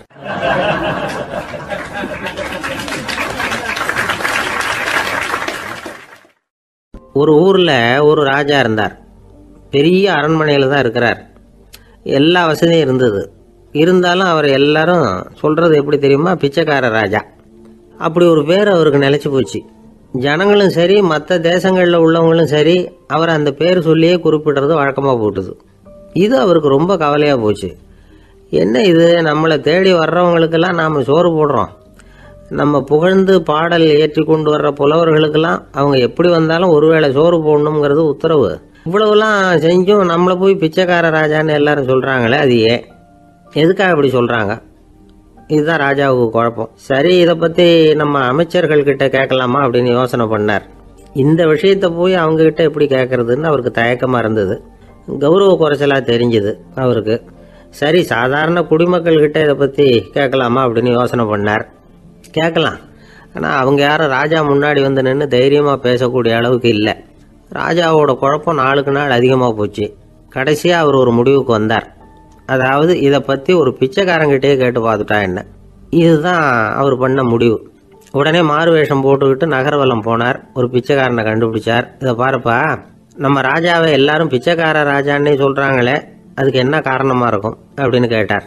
அதுக்கு அவன் சொல்கிறான், இதுக்கான பதிலை இன்னும் ஒரு 30 நாளில் சொல்கிறேன் அப்படின்னா. உடனே இவருக்கு சந்தோஷம். உண்மையை அவங்ககிட்ட சொன்னார். நான் வேற யாரும் இல்லை, நான் தான் இந்த நாட்டு ராஜா. இப்போ நீ என் கூடவே வந்துடு, அரண்மனையிலேயே தங்கிக்கோ. 30 நாள் கழித்து எனக்கு பதில் சொல்லிவிட்டு அதுக்கப்புறமா நீ போகலாம் அப்படின்னு சொல்லி அழைச்சிட்டு வந்துட்டார். அரண்மனையில் ஒரு மூலையில் அவன் தங்கறதுக்கு இடம் கொடுத்தார். தினம் 2 வேளையும் இவனுக்கு சோறு போடுங்க அப்படின்னு உத்தரவு போட்டார். ராஜா கொடுத்த இடத்துல போய் உக்காந்துக்கிட்டான் அந்த பிச்சைக்காரன். தினமும் அந்த அரண்மனையில் நடக்கிறதையெல்லாம் கவனிச்சிக்கிட்டு வந்தான். வேளைக்கு சாப்பாடு வரும், சாப்பிட்டுக்கிட்டு இருக்கான். இப்படி 30 நாள் முடிஞ்சுது. ராஜா வந்தார். என்ன, என்னோட கேள்விக்கு பதில் என்னன்னு கண்டுபிடிச்சிட்டியான்னார். கண்டுபிடிச்சிட்டேன்னா. என்ன எல்லாரும் பிச்சைக்கார ராஜான்னு சொல்கிறாங்களே, அது நியாயமாக படுதா உனக்குன்னு கேட்டார். நியாயமாக தான் படுது, சந்தேகம் இல்லாமல் நீங்கள் பிச்சைக்கார ராஜா தான். என்னதான் நீங்கள் வசதியோடவும் படைபலத்தோடவும் இருந்தால் கூட நீங்கள் எங்கள் வர்க்கத்தை சேர்ந்த ஆசாமி தான் அப்படின்னு அடித்து சொல்லிவிட்டான் அந்த ஆள். எதனால் அப்படி சொல்கிறேன்னு கேட்டார் இவர். அரசே, ஒரு உண்மையை கண்டுபிடிச்சி சொல்கிறதா நான் உங்ககிட்ட சொன்னேன். நீங்கள் ராஜ பரம்பரைன்னா உடனே உங்கள் கழுத்தில் கிடக்கிற முத்து மாலையை கழட்டி பரிசாக கொடுத்துருப்பீங்க, பொன்னையும் மணியையும் கொடுத்துருப்பீங்க. ஆனால் நீங்கள் அப்படி செய்யலை. என்னை ஒரு மூலையில் உட்கார வச்சு 2 வேளை சோறு போட சொன்னீங்க. உங்களை தேடி யார் வந்தாலும், யார் பாராட்டி பேசினாலும் அல்லது பிரச்சனைகளை சொன்னாலும் நீங்கள் செய்கிற ஒரே காரியம் சோறு போடுறது தான். பிச்சைக்காரனுக்கு சோறு மட்டும்தான் உலகம். உங்கள் விஷயத்திலையும் நீங்கள் அப்படி தான் நினைக்கிறதாக தெரியுது. நல்லா கவனிங்க. எந்த ஒரு பிரச்சனைக்கும் சோறு தான் முடிவுன்னு நினைக்கிறீங்க பாருங்க. நீங்கள் சந்தேகமில்லாத எங்களை சேர்ந்த ஆளு தான் அப்படின்னு விட்டான் அந்த பிச்சைக்காரன். அதுக்கப்புறம் தான் அந்த ராஜா தன்னுடைய தவறுகளை எல்லாம் தேர்த்திக்கிட்டாராம். பசின்னு வர்றவங்களுக்கு சோறு தான் போடணும், அது தப்பு இல்லை. பாராட்ட வர்றவங்களுக்கெல்லாம் சோத்தையே போட்டு அனுப்புனா இப்படி தான் பேர் வரும். எனக்கு தெரிஞ்ச ஒருத்தர் தினமும் யாராவது ஒருத்தரை தன் வீட்டுக்கு அழைச்சிட்டு போவார், சாப்பாடு போட்டு அனுப்புவார். முன்னறிவிப்பு இல்லாமல் திடீர்னு ஒரு விருந்தாளியோட வீட்டில் போய் இவர் நிற்கிறது வழக்கம். அந்த அம்மாவும் இவருக்காக தயார் பண்ணி வச்சிருந்ததை இவர் அழைச்சிட்டு வந்திருக்கிற விருந்தாளிக்கு போட்டுருவாங்க. விருந்தாளி சாப்பிட்டுட்டு போனதுக்கப்புறம் இவர் மனைவி கிட்ட உனக்கு சிரமம் வேணாம் அப்படின்னு சொல்லிவிட்டு பக்கத்தில் உள்ள ஒரு ஹோட்டலுக்கு போய் காசு கொடுத்து சாப்பிட்டுட்டு வந்துடுவார். பல நாள் இப்படி நடக்கும். ஒரு நாள் அவரை தனியாக கூப்பிட்டுக்கிட்டு போய் ஏன் இப்படி பண்ணுறீங்கன்னு கேட்டோம். அதுக்கு அவர் சொல்கிறாரு, எங்கள் வீட்டு சாப்பாட்டிலேருந்து தப்பிக்கிறதுக்கு எனக்கு வேற வழி எதுவும் தெரியல சார், அதனால தான் இப்படி பண்ணிட்டு இருக்கிறேன் அப்படின்னார் ரொம்ப பரிதாபமா.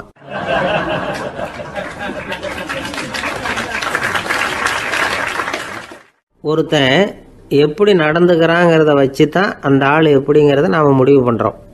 ஆளுமைன்னு சொல்கிறோம்ல, அதுக்கு சூழ்நிலைகளை ஆளுகின்ற தன்மை அப்படின்னு விளக்கம் கொடுக்குறார் ஒரு உளவியல் நிபுணர். சரி, ஒரு மனிதனுடைய ஆளுமையை உருவாக்குகிற விஷயங்கள் என்னென்ன? பிறப்பு, வளர்க்கப்பட்ட விதம், படிப்பு, நண்பர்கள், சமுதாயம், இப்படி நிறைய உண்டு. ஆளுமையின் அடிப்படையில் சில மனநோய்கள் உண்டாகுது.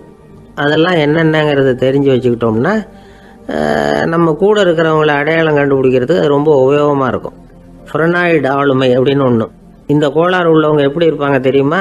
அதிக உணர்ச்சி, சந்தேகம், பொறாமை இதெல்லாம் அதிகமாக இருக்கும். வளைஞ்சு கொடுக்க மாட்டாங்க. அடுத்தவங்களோட இணக்கமான உறவு இருக்காது. அவங்க செய்கிற தப்புக்கெல்லாம் அடுத்தவங்களை குறை சொல்லிகிட்டு இருப்பாங்க. இது ஒரு ரகம். அடுத்தது ஸ்கிசாய்டு ஆளுமை அப்படின்னு சொல்கிறாங்க. இந்த கோளாறு உள்ளவங்க அடுத்தவங்களோட பழக கூச்சப்படுவாங்க. சின்ன வயசுலேயே இது ஆரம்பமாயிடுது. பகல் கனவுலேயே சஞ்சரிப்பாங்க. அவங்களுடைய விரோதம், கோபம் இதை கூட வெளியில் காட்டிக்க முடியாமல் இருப்பாங்க. இவங்களுக்கு அகமுகம், பிரச்சனைகள்லேருந்து ஒதுங்கி எதுலேயும் ஈடுபாடு இல்லாதவங்களாக இருப்பாங்க. இப்படி ஒரு ரகம். அடுத்தது சைக்ளோதமிக் ஆளுமை அப்படின்னு சொல்கிறாங்க. அது என்னென்னா உணர்ச்சிகளில் ஏற்றத்தாழ்வு அதிகமாக இருக்குமா. சில சமயம் பார்த்தா மகிழ்ச்சியாக இருப்பாங்க, சில சமயம் சோகமாக உட்காந்துருப்பாங்க. அவங்க மனநிலைக்கு தகுந்த மாதிரி சமூக நிகழ்ச்சிகளில் பங்கெடுத்துக்குவாங்க. இன்னொரு வகை என்னென்னா எண்ணப்பீடிகை ஆளுமை அப்படின்னு பேர் வச்சிருக்கிறாங்க. அதுக்கு இவங்களுக்கெல்லாம் கரெக்டாக இருக்கணும், எல்லாம் சட்டத்திட்டம் எதுலேயும் ஒரு ஒழுங்குமுறை, இப்படி எதிர்பார்க்குற மனோபாவம். இவங்க எதிர்பார்ப்புக்கும் வரன்முறைக்கும் மற்றவங்க கட்டுப்படணும்னு நினைப்பாங்க. இந்த நிலைமை நீடிச்சா என்ன ஆகும் தெரியுமா? அலைக்கழிக்கிற எண்ணங்கள் திரும்ப திரும்ப ஒரே செயலை செய்ய தூண்டுற மன தளர்ச்சிக்கு ஆளாயிடுறாங்க. அடுத்தது ஹிஸ்டீரியா ஆளுமை. சின்ன விஷயத்தையெல்லாம் பெருசுபடுத்தி நாடகமாக்குற நடிகர்கள் இவங்க. உணர்ச்சி அதிகம் உள்ளவங்க. இவங்க மன எழுச்சியில் பக்குவமின்மை, குழந்தைத்தனம், முதிர்ச்சியின்மை எல்லாம் இருக்கும். தன்னலம் மிக்க குணம். பிறர் தன்னை மட்டுமே கவனிக்கணும்னு நினச்சி செயல்படுறது, இதெல்லாம் இவங்க அடையாளம். அடுத்த ரகம் எப்படின்னா வளர்ச்சியற்ற ஆளுமைன்னு சொல்கிறாங்க. அடுத்தவங்களோட இணங்கி போக முடியாதவங்க, அறிவு, மன எழுச்சி, சமூக உறவு இதில் எல்லாம் போதுமான வளர்ச்சியையும் நிறைவையும் பெற முடியாதவங்க. இவங்களால வாழ்க்கையில் முன்னேற முடியாது. பிச்சைக்காரங்க, குற்றவாளிகள் இவங்க கிட்டெல்லாம் இது மாதிரியான ஆளுமை அதிகமாக இருக்குமா. அடுத்தது என்னென்னா சோர்வுடைய ஆளுமை. எதுலேயும் உற்சாகம் இல்லாமல் சோர்ந்து போயிருப்பாங்க. அதுக்கெல்லாம் நமக்கு வலிமை இல்லைப்பா அப்படின்னு சொல்லிட்டு இருப்பாங்க. சின்ன விஷயங்களுக்கெல்லாம் அதிர்ச்சி அடையிறது, வாழ்வின் சுவையை அனுபவிக்க முடியாதவங்க. இன்னொரு ரகம் இது கொதித்தெழும் ஆளுமைங்கிறாங்க. எதுக்கு எடுத்தாலும் ஆத்திரம், குரோதம், வன் செயல் இதுலெல்லாம் ஈடுபாடு இப்படி உள்ளவங்க. நத்தை வகை ஆளுமை அப்படின்னு ஒன்று. அடுத்தவங்க மேலே விரோதம் இருக்கும், அடிக்கணுங்கிற எண்ணம் இருக்கும். ஆனால் அதை அப்படியே வெளியில் காட்டாமல் அதே சமயம் அமைதியான முறையில் வெறுப்பை வெளிக்காட்டுற ரகம். இவங்கெல்லாம் பேசாமல் கம்முன்னு இருந்துக்கிட்டே நினைச்சதை நிறைவேற்றிக்கிடுவாங்க. முன்ஜாக்கிரதை ஆளுமை அப்படின்னு ஒரு ரகமா. பாதுகாப்பின்மை, சந்தேகம், முழுமையின்மை, அறவேக்காட்டுத்தனம் இந்த மனப்போக்கு அதிகமாக இருக்கிறதுனால அகம்பாவம், புடிவாதம், எச்சரிக்கை எல்லாம் அளவுக்கு மீறி இருக்கும். இதுவரைக்கும் நாம் பேசிக்கிட்டு இருந்த ஆளுமை பண்புகள் அளவுக்கு அதிகமாக போயிட்டுதுன்னா ஆளுமை கோளாறுகள் ஏற்படும். அதன் அடிப்படையில் மனவியாதிகள் வருமா. அதனால் இணக்கமான எல்லாரும் விரும்புகிற இயல்பான ஆளுமையை பெறுவதற்கு நாம் முயற்சி செய்யணும் அப்படிங்கிறது மனோதத்துவ நிபுணர்களுடைய ஆலோசனை. ஒருத்தர் ஒரு மனோதத்துவ டாக்டரை தேடிட்டு வந்தாராம். டாக்டர், எனக்கு மனசில் ஏதோ வியாதி, ஆளுமை கோளாறு, அதாவது எனக்கு சீக்கிரமாக செத்து போனால் தேவையில்லைன்னு தோணுது அப்படின்னாராம். உடனே அந்த டாக்டர், சரி அப்படின்னா இங்கே இருங்க, நான் வைத்தியம் பார்க்குறேன் அப்படின்னாராம்.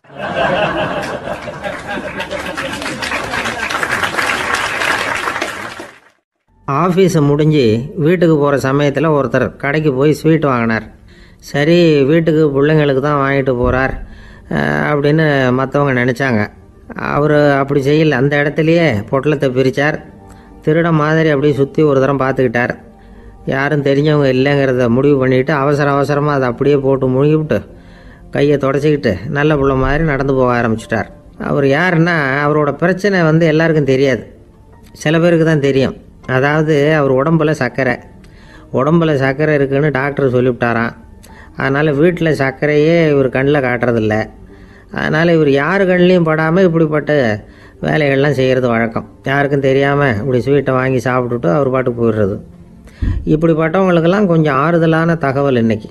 அது என்னென்னா, நாம் சாப்பிட்ற சர்க்கரைக்கும் நம்ம உடம்பில் உள்ள சில கோளாறுகளுக்கும் அப்படி என்ன தான் சம்மந்தம் இருக்குது.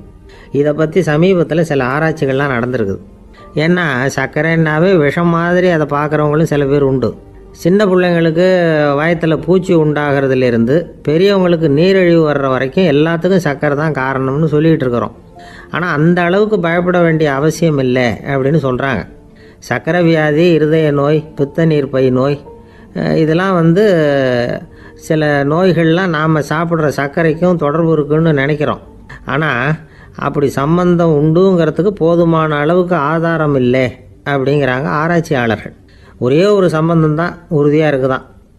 அதுவும் இந்த பல் சிதைவு அப்படின்னு இருக்கு இல்லையா, அந்த சர்க்கரை சாப்பிட்றதுக்கும் இந்த பல் சிதைவுக்கும் சம்பந்தம் இருக்குது அப்படிங்கிறத மட்டும் உறுதியாக சொல்கிறாங்க. சர்க்கரைன்னா நாம் சாப்பிட்ற ஜீனி மட்டும் இல்லை, பழம், காய்கறி, பால், தேன் இப்படி எல்லாத்துலேயும் அது இருக்குது.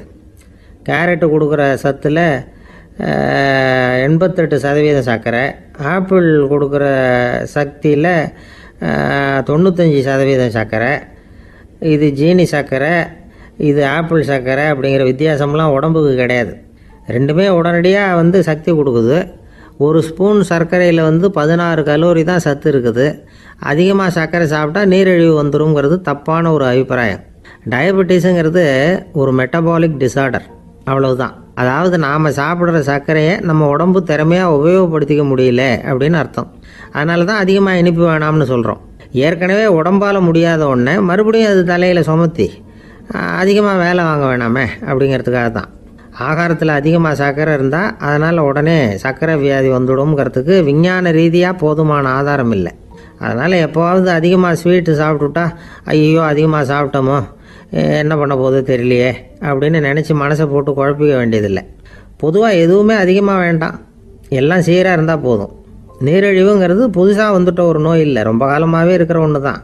நம்ம முன்னோர்கள் இதை மதுமேகம் அப்படின்னு சொல்லுவாங்க. அதை கட்டுப்படுத்துறதுக்கு அவங்களே சில வழிமுறையை சொல்லி வச்சுருக்கிறாங்க. அது என்னென்னா வேறு ஒன்றும் இல்லை, இந்த பாவக்காய், முள்ளங்கி, அருகம்புல் அவ்வளவுதான். வெள்ளை முள்ளங்கி இருக்குல்ல, அதை வாரத்துக்கு 3 நாள் சாப்பிட்டுக்கிட்டு வாங்க. நூலுக்கோல் ரொம்ப நல்லது. இல்லைன்னா முள்ளங்கி சாறு 1 ounce சாப்பிட்டுட்டு வரலாம். ரத்தத்தில் சேர்கிற சர்க்கரை அளவு இதெல்லாம் கட்டுப்படுத்துது. சிறுநீரில் காணப்படுகிற சர்க்கரை அளவையும் சமநிலைப்படுத்துது. தினமும் ஆகாரத்தில் கோதுமை, கேழ்வரகு, வெந்தயம், கருவேப்பிலை, சோயாபீன்ஸ் எது கிடைக்குதோ சேர்த்துக்கலாம். இப்படிலாம் செஞ்சுக்கிட்டு வந்தால் அப்புறம் வீட்டுக்கு தெரியாமல் கடையில் போய் நின்றுக்கிட்டு ஸ்வீட் வாங்கி திருட்டுத்தனமாக சாப்பிட வேண்டிய அவசியமே உங்களுக்கு வராது. 2 ஆசாமிகள் கடற்கரையில் உட்காந்து சாவகாசமாக பேசிக்கிட்டு இருந்தாங்களாம்.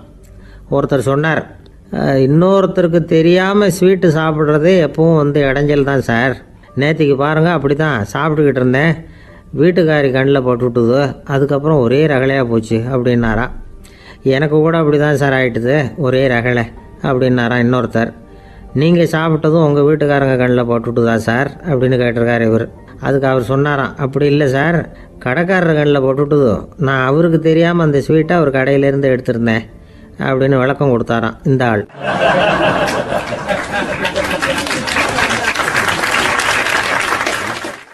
ஒருத்தர் முகத்தை தொங்க போட்டுக்கிட்டு ஒரு மாதிரியாக வந்தார். என்ன விஷயம்னு விசாரித்தேன். என்னுடைய நண்பன் ஒருத்தங்கிட்ட கருத்து வேறுபாடு, இனிமேல் நமக்குள்ளே எந்த சம்மந்தமும் வேணாம்னு நட்பை முறிச்சிட்டு வந்துட்டேன்னா. நண்பர்கள்னு இருந்தால் கருத்து வேறுபாடு வரத்தான் செய்யும்னு. கருத்து வேறுபாடு வராமல் இருக்கிறதுக்கு ஏதாவது வழி உண்டா அப்படின்னு கேட்டாங்க. அதை பற்றி நிபுணர்கள் சில யோசனைகளை சொல்லியிருக்கிறாங்கன்னு.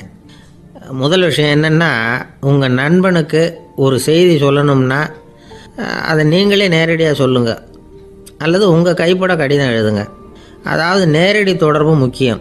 அதை விட்டுட்டு இன்னொருத்தர் மூலமாக நண்பர்களுக்கு செய்தி அனுப்புனா நீங்கள் சொல்கிற செய்தி அப்படியே போய் சேராது, அது சேதமாயிடும். கூட்டி குறைச்சி சொல்லிவிடுவாங்க, அது குழப்பத்தில் கொண்டாந்து விட்டுரும். இது ஒரு யோசனை. 2வது யோசனை என்னென்னா, நீங்கள் ஒரு நல்ல காரியத்தை செய்யும் பொழுது உங்கள் நண்பரையும் சேர்த்துக்குங்க, அவருக்கும் அதில் ஒரு ஈடுபாட்டை உருவாக்குங்க.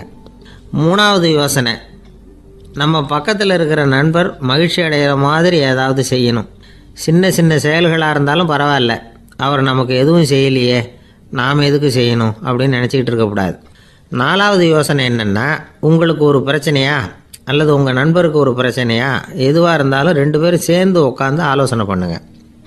நம்ம யோசனையும் கேட்கப்படுதே அப்படிங்கிற நினைப்பே அவருக்கு ஒரு மன நிறைவை உண்டாக்குமா. 5வது யோசனை, உங்கள் நண்பர் ஏதோ ஒரு காரியத்தை செய்கிறார், நீங்கள் உடனே அவசரப்பட்டு நீ செய்கிறது தப்புன்னு தீர்ப்பு சொல்லக்கூடாது. அவர் அதை செய்யறதுக்கான நியாயங்கள் எவ்வளோ இருக்கும், அதை புரிஞ்சுக்கிறதுக்கு முயற்சி பண்ணணும். 6வது யோசனை, உங்கள் நண்பர் என்ன சொன்னாலும் அதை பொறுமையாக கேளுங்க. அவர் சொல்கிறத புரிஞ்சுக்கணும், அவர் சொல்ல விரும்புகிறத புரிஞ்சுக்கணும், அவர் சொல்ல முடியாமல் தவிக்கிறதையும் புரிஞ்சுக்கணும். இப்படி 3 விதமாகவும் அவரை புரிஞ்சுக்கிட்டு அதுக்கு தகுந்த மாதிரி செயல்படணும். 7வது யோசனை என்னென்னா, உங்கள் நண்பர் உங்ககிட்ட ஏதோ ஒரு கருத்தை சொல்கிறார், அது உங்களுக்கு பிடிக்கல, அதுக்காக உடனே நீ சொல்கிறது சரியில்லை, நான் ஒத்துக்க மாட்டேன் அப்படின்லாம் மறுத்துக்கிட்டு இருக்கக்கூடாது. அவர் சொல்கிறத கேட்கணும், பொறுமையாக சிந்திக்கணும், அதுக்கப்புறம் பதில் சொல்லணும். இப்படிலாம் நடந்துக்கிட்டால் நண்பர்களுக்குள்ள கருத்து வேறுபாடு வர்றதுக்கு வாய்ப்பே இருக்காது அப்படின்னு வல்லுநர்கள் தொகுத்து சொல்லியிருக்கிறாங்க இந்த யோசனைகளை. எனக்கு தெரிஞ்ச சில நண்பர்கள் உண்டு, அவங்களுக்குள்ளேயும் கருத்து வேறுபாடுகள் வராமல் இருக்கிறதுக்கு சில நுட்பங்களை கையாளுறது உண்டு. ஒருத்தர் சொன்னார், அந்த டாக்டர் சின்ன வயசுலேருந்து என் கூட பழகினவர், நாங்கள் 2 பேரும் இணை பிரியாத நண்பர்கள். இருந்தாலும் எனக்கு உடம்பு சரியில்லைன்னா நான் அவர்கிட்ட வைத்தியம் பார்த்துக்க மாட்டேன் அப்படின்னார் ஒருத்தர். ஏன் அப்படின்னு கேட்டேன். எங்கள் நட்பு கெட்டுப்படக்கூடாது இல்லையா, அதனால தான் அப்படின்னார் இவர்.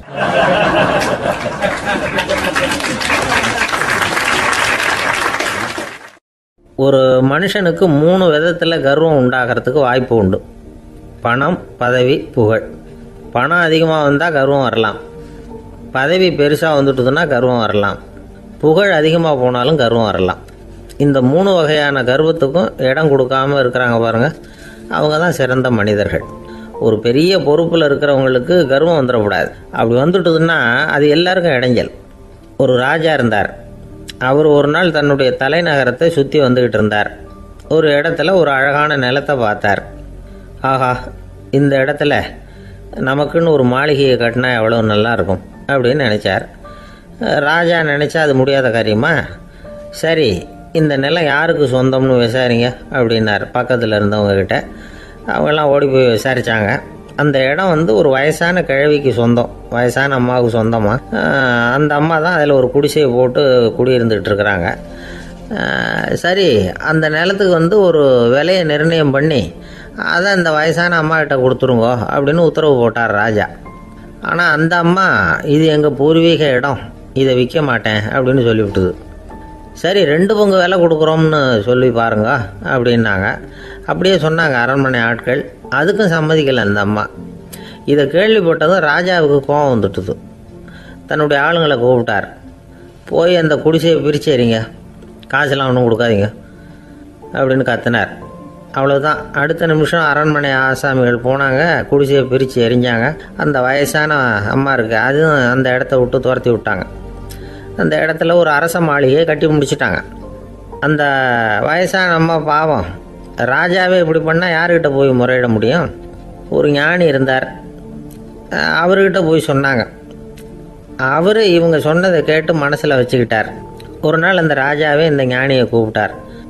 புதுசாக ஒரு மாளிகை கட்டியிருக்கிறேன், வந்து பாருங்கன்னு. சரின்னு சொல்லி இந்த பெரியவர் ஒரு நாள் அந்த மாளிகைக்கு போனார்.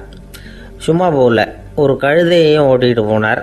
கொஞ்சம் சாக்குகள், வெத்து சாக்கு, அதையும் எடுத்து கழுதை முதுகில் போட்டு கழுதையை ஓட்டிகிட்டு போகிறார். ராஜா பார்த்தார். அவருக்கு இது ஆச்சரியமாக இருந்தது. என்ன இது, மாளிகைக்கு வந்துட்டு போங்கன்னு கூப்பிட்டா கழுதை சாக்கு இதெல்லாம் கொண்டு வராரு, ஒன்றும் புரியலையேன்னு நினச்சார். எதுக்காக இதெல்லாம்னு கேட்டார். அரசருடைய தோட்டத்திலேருந்து கொஞ்சம் மண் எடுத்துகிட்டு போகிறதுக்கு ஆசைப்பட்றேன், அதுக்கு நீங்கள் அனுமதி கொடுக்கணும் அப்படின்னாரு இவர். இது என்ன வேடிக்கையான கோரிக்கையாக இருக்குது அப்படின்னு நினச்சார் ராஜா. இருந்தாலும் மண் தானே கேட்குறாரு, எடுத்துகிட்டு போகட்டுமே அப்படின்னு நினச்சார். சரின்னு அனுமதி கொடுத்தார். அந்த பெரியவர் தோட்டத்துக்கு போனார், மண்ணை வெட்டினார், சாக்கில் போட்டு நிரப்புனார். ராஜாவை கொஞ்சம் கிட்ட வாங்கன்னு கூப்பிட்டார். இந்த மண் மூட்டையை தூக்கி கழுதையோட முதுகில் வைக்கணும், கொஞ்சம் உதவி பண்ணுங்கன்னார்.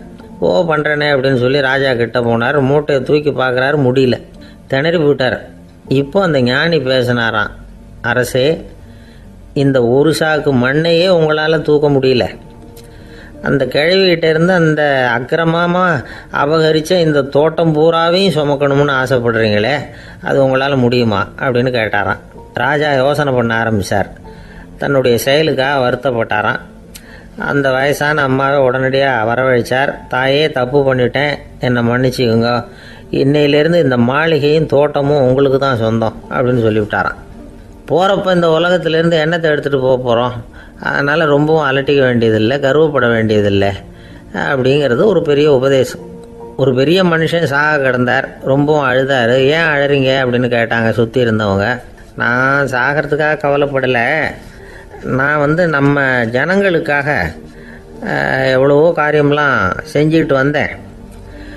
நான் செஞ்சுக்கிட்டு வந்த சேவையை இனிமேல் யார் செய்ய போகிறாங்க, அது யாரால முடியும், அதை நினச்சி தான் அழறேன் அப்படின்னாராம். ஒருத்தர் முன்னாடி வந்தார். அதுக்காக நீங்கள் கவலைப்படாதீங்க, உங்கள் சேவையை தொடர்ந்து செய்கிறதுக்கு என்ன மாதிரி இளைஞர் பட்டாலும் தயாராக இருக்குது, இருந்தாலும் எங்கள் கவலை என்னென்னா அப்படின்னு இழுத்தார். என்ன சொல்லுங்கன்னு கேட்டார் அவர். நீங்கள் இது வரைக்கும் என்ன சேவை செஞ்சுக்கிட்டு வந்தீங்க, அதுதான் எங்களுக்கு இன்னமும் புரியாத புதிராக இருக்குது அப்படின்னாராம் அவர்.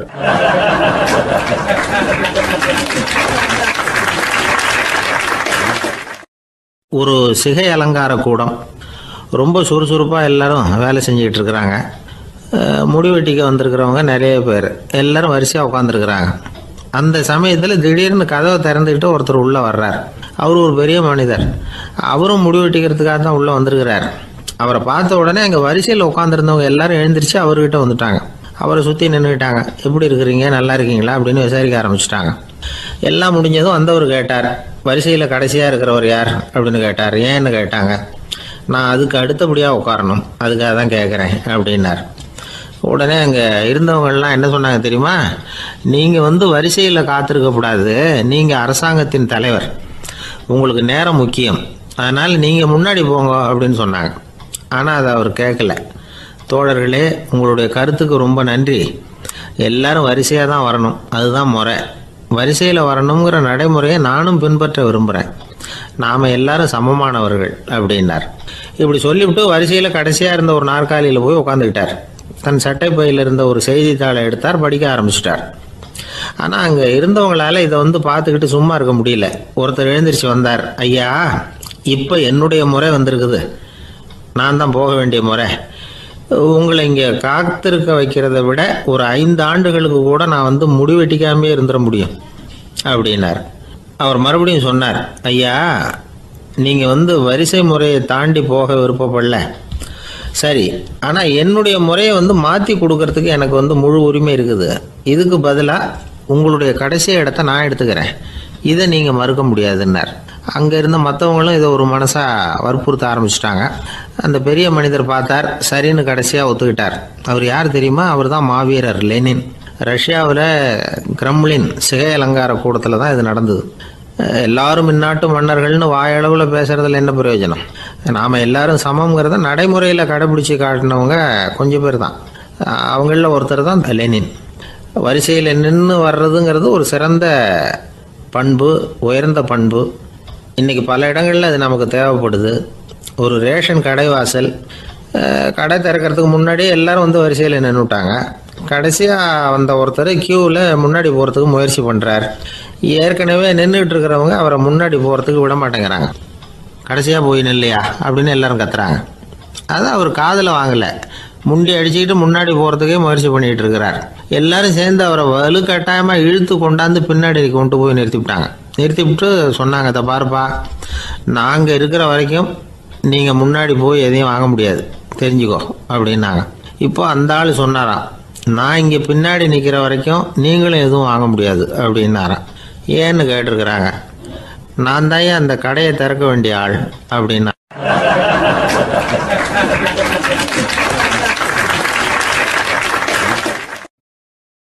ஒரு நண்பர் அவசரமாக என்கிட்ட ஓடி வந்தார். அப்புறம் சொன்னார், என்னால் நம்பவே முடியல சார், என் பையனா இப்படி அப்படின்னு சொல்லி ஆச்சரியப்பட்டார். உங்கள் பையன் அப்படி என்ன தான் செஞ்சுட்டான் அப்படின்னு கேட்டேன். என்னால் முடியாத ஒரு காரியத்தை அவன் செஞ்சுட்டான் சார் அப்படின்னார். அது என்னன்னு தான் சொல்லுங்களேன். என்ன 5வது வகுப்பில் அவன் ஒரே தடவையில் தேறிட்டான் சார், அதாவது ஒரே அட்டம்ப்டில் பாஸ் ஆகிருக்கான் அப்படின்னார் மூச்சு வாங்க. கஷ்டப்பட்டு பரீட்சை எழுதுனது அவன், இவருக்கு ஏன் மூச்சு வாங்குது? நம்மால் செய்ய முடியாத ஒரு காரியத்தை இன்னொருத்தர் செய்யும் பொழுது அது நமக்கு ஆச்சரியமாக இருக்குது. சர்க்கஸ் பார்க்குறோம், ஒருத்தர் அந்த இடத்துல தொங்குறார், அது நமக்கு ஆச்சரியம். ஏன்னா அது நம்மால் முடியாத காரியம். நம்மால் முடியாத ஒன்றை அடுத்தவர் எளிதாக செய்யும் பொழுது நாம் மருள்வது இயற்கை. இதை தான் தொல்காப்பியம் மருட்கை அப்படின்னு சொல்லுது. இந்த வியப்பு இருக்குதே, இது 4 வகையில் ஏற்படுறதாக தொல்காப்பியம் சொல்லுது. அது என்ன 4 வகை? முதல் வகை எப்படின்னா, புதுமையான அரிய செயல்களை செய்கிறது. 2வது வகை என்னென்னா பெரும் செயல்களை செய்கிறது. 3வது வகை என்னென்னா மிக நுட்பமான செயல்களை செய்கிறது. 4வது வகை என்னென்னா ஆக்கம் தரும் செயல்களை செய்கிறது. புதுமை, பெருமை, சிறுமை, ஆக்கமோடு மதினம் சாலா மருட்கை 4 அப்படிங்கிறது தொல்காப்பியம். இன்றைக்கி விஞ்ஞானம் புதுசு புதுசாக எதையோ கண்டுபிடிக்குது. ஆரம்பத்தில் அது ஆச்சரியமாக இருக்குது, அப்புறம் அது நமக்கு பழகி போடுது. வானொலி பெட்டி புதுசாக வந்தப்போ ஒரு பெட்டி பேசுதுங்கிறது எவ்வளோ பெரிய ஆச்சரியம். இப்போ யாரும் அதை ஆச்சரியமாக பார்க்குறதில்ல.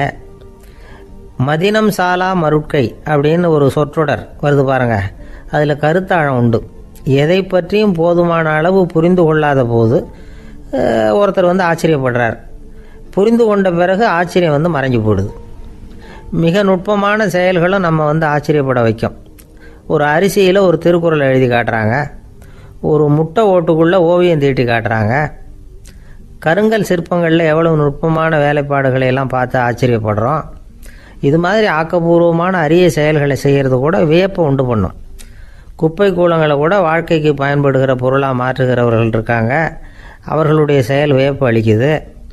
இடைக்காட்டு சித்தர் பாடின 30 நூலில் வர்ற ஒரு பாடல், ஆற்றல் பிறர் அறிதலின் அகம் கிளர்வு உறுதலின் கற்று அறிபாணர் கழுமிய கோடலின் தோற்றம் உருகவே போற்றல் சால் வியப்பே. ஒருத்தருடைய ஆற்றல் தெரியாமல் இருந்தது, அவருடைய அரிய செயலை பார்க்கும் பொழுது வியப்பாக இருந்தது, மனசுக்குள்ள கிளர்ச்சி. பாவலர்கள் இவர்களுடைய புகழை பாடி மற்றவர்களும் தெரிந்து கொள்ளுமாறு செய்கிறார்கள் அப்படிங்கிறது தான் ஒரு யதார்த்தமான உண்மை. ஆக எல்லா வகையிலும் மக்கள் தங்களுடைய வாழ்க்கையில் முன்னேறுவதற்கான வழிகாட்டுகிற ஒரு மெய்ப்பாடு தான் வியப்புங்கிறது. இந்த காலத்தில் நம்ம எப்படியெல்லாம் ஆச்சரியப்பட வைக்கிறாங்க. ஒரு ஆளை பிடிச்சி ஜெயிலில் கொண்டு வந்தாங்க. ஜெயில் அதிகாரி அவனை ரொம்ப ஆச்சரியமாக பார்த்தாரான். இவன் கேட்டான், ஏன் சார் அப்படி பார்க்குறீங்க, நான் இப்போ இங்கே வர்றது உங்களுக்கு ஆச்சரியமாக இருக்குதா அப்படின்னு கேட்டிருக்கான். இதுக்கு ஜெயில் அதிகாரி சொல்லியிருக்கார், நீ இப்போ இங்கே வந்ததில் எனக்கு ஒன்றும் ஆச்சரியம் இல்லைப்பா, ஏற்கனவே நீ இங்கேருந்து விடுதலையாகி போய் 6 மாதம் ஆச்சு, இவ்வளவு லேட்டாக வர்றியே அதுதான் எனக்கு ஆச்சரியமாக இருக்குது அப்படின்னாராம்.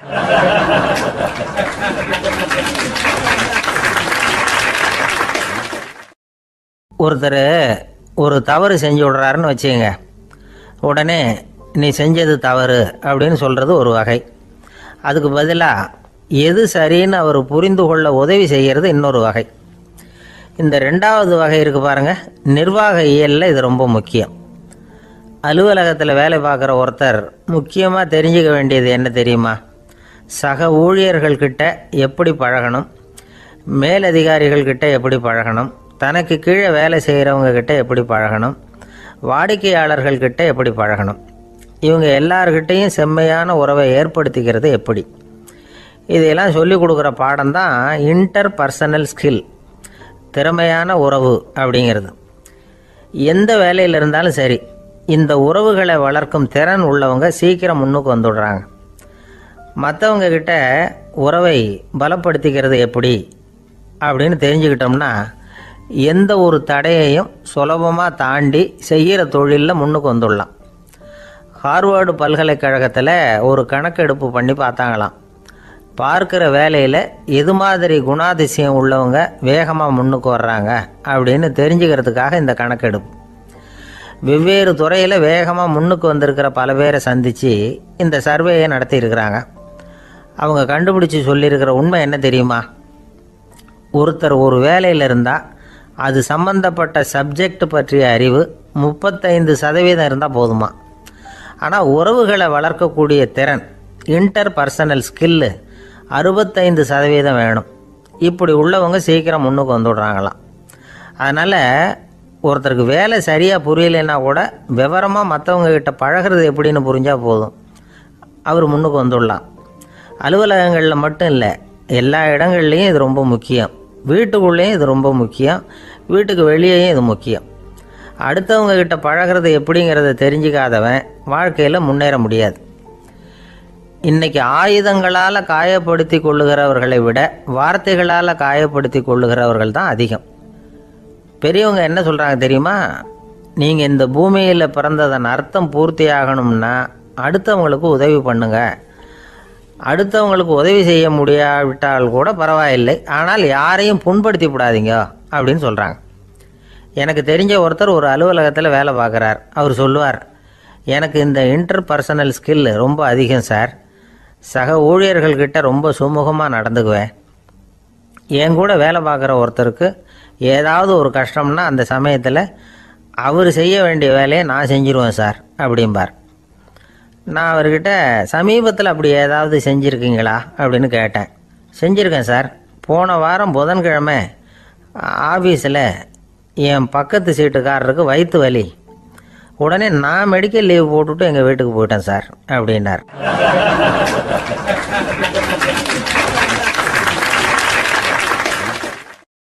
ஒரு அம்மா தெருவில் உட்காந்து என்னத்தையோ தேடிட்டு இருக்கிறாங்க. அந்த அம்மா ஒரு சுஃபி ஞானி. அவங்க பேர் என்னென்னா ரபியா அல் அடாவியா. அந்த அம்மாவுக்கு கண் கூட தெளிவாக தெரியாது.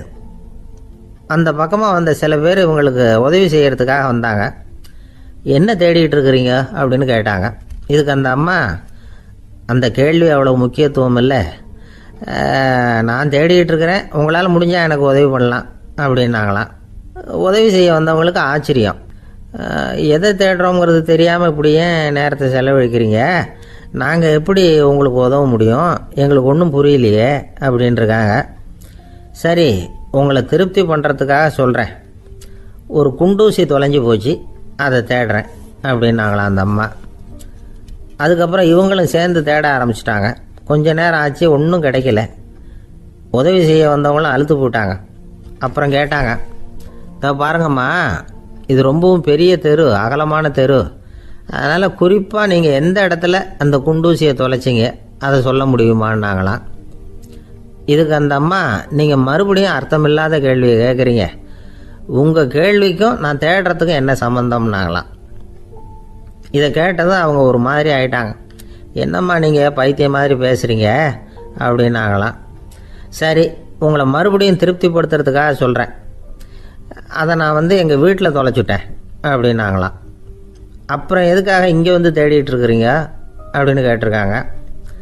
ஏன்னா இங்கே தான் வெளிச்சம் அதிகமாக இருக்குது, அங்கே வீட்டுக்குள்ளே இருட்டாக இருக்குது, அதனால் இங்கே தேடுறேன். வெளிச்சம் உள்ள இடத்துல தானே தேட முடியும் அப்படின்னாங்களாம் அந்த ஞானி. இந்த கதைக்கு என்ன அர்த்தங்கிறத பெரியவங்க சொல்கிறாங்க. அதாவது இந்த தேடுதல்ங்கிறது ஒரு வியாதி. அது நம்ம சதா அலைய வைக்கும், பைத்தியமாக மாற்றுறதுக்கு முயற்சி பண்ணோம். ஒரு காலம் அது நிறைவு அடையவே அடையாது.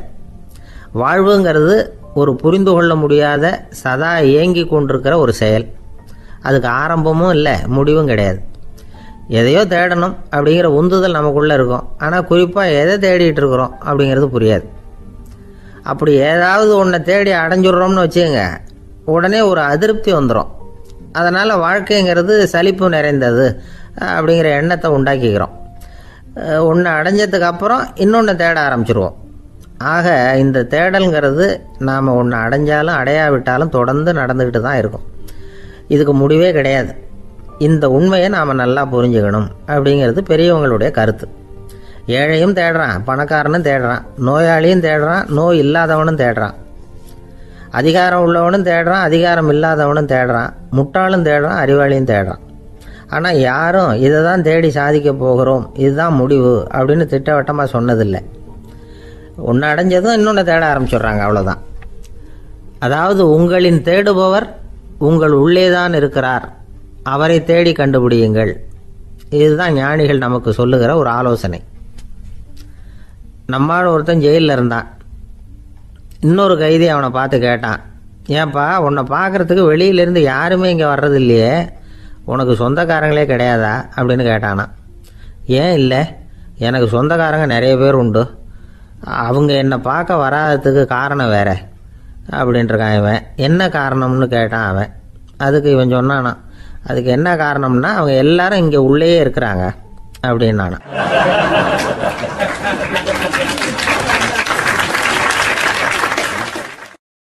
ஒரு சீன தேசத்து அரசர் இருந்தார். அவருக்கு வயசாயிட்டுது. அவருக்கு அடுத்தபடியாக அவருடைய புள்ள பட்டத்துக்கு வரணும், ஆட்சி பொறுப்பை ஏற்றுக்கணும். ஒரு நல்ல தலைவனுக்கு இருக்க வேண்டிய பண்புகள்லாம் தன்னுடைய மகனுக்கு இருக்கணும்னு விரும்பினார் அந்த அரசர். அதனால் இளவரசனை பக்கத்தில் இருந்த ஒரு குரு கிட்ட அனுப்புனார். இளவரசன் அவர்கிட்ட போய் சேர்ந்தான். அந்த குரு என்ன பண்ணார் தெரியுமா, இவனை பார்த்து சொன்னார், இதை பாருப்பா, நீ என்ன பண்ணுற, இப்போவே பக்கத்தில் இருக்கிற காட்டுக்கு போ, நடு காட்டில் போய் ஒரு இடத்துல உட்காந்துக்கோ, அங்கே என்னென்ன சத்தம்லாம் உன் காதில் விழுதுன்னு கவனித்து கேளு, உன் காதில் விழுந்த ஓசைகள் என்னென்னங்கிறத என்கிட்ட சொல்லு, அதுதான் எனக்கு தெரியணும், உனக்கு வேலையும் அதுதான் அப்படின்னு சொல்லி அனுப்பி வச்சுட்டார். இளவரசன் காட்டுக்கு போனான். குரு சொன்னபடியே ஒரு இடத்துல உட்காந்து கவனித்து கேட்டான். அதுக்கப்புறம் குருக்கிட்ட திரும்பி வந்தான்.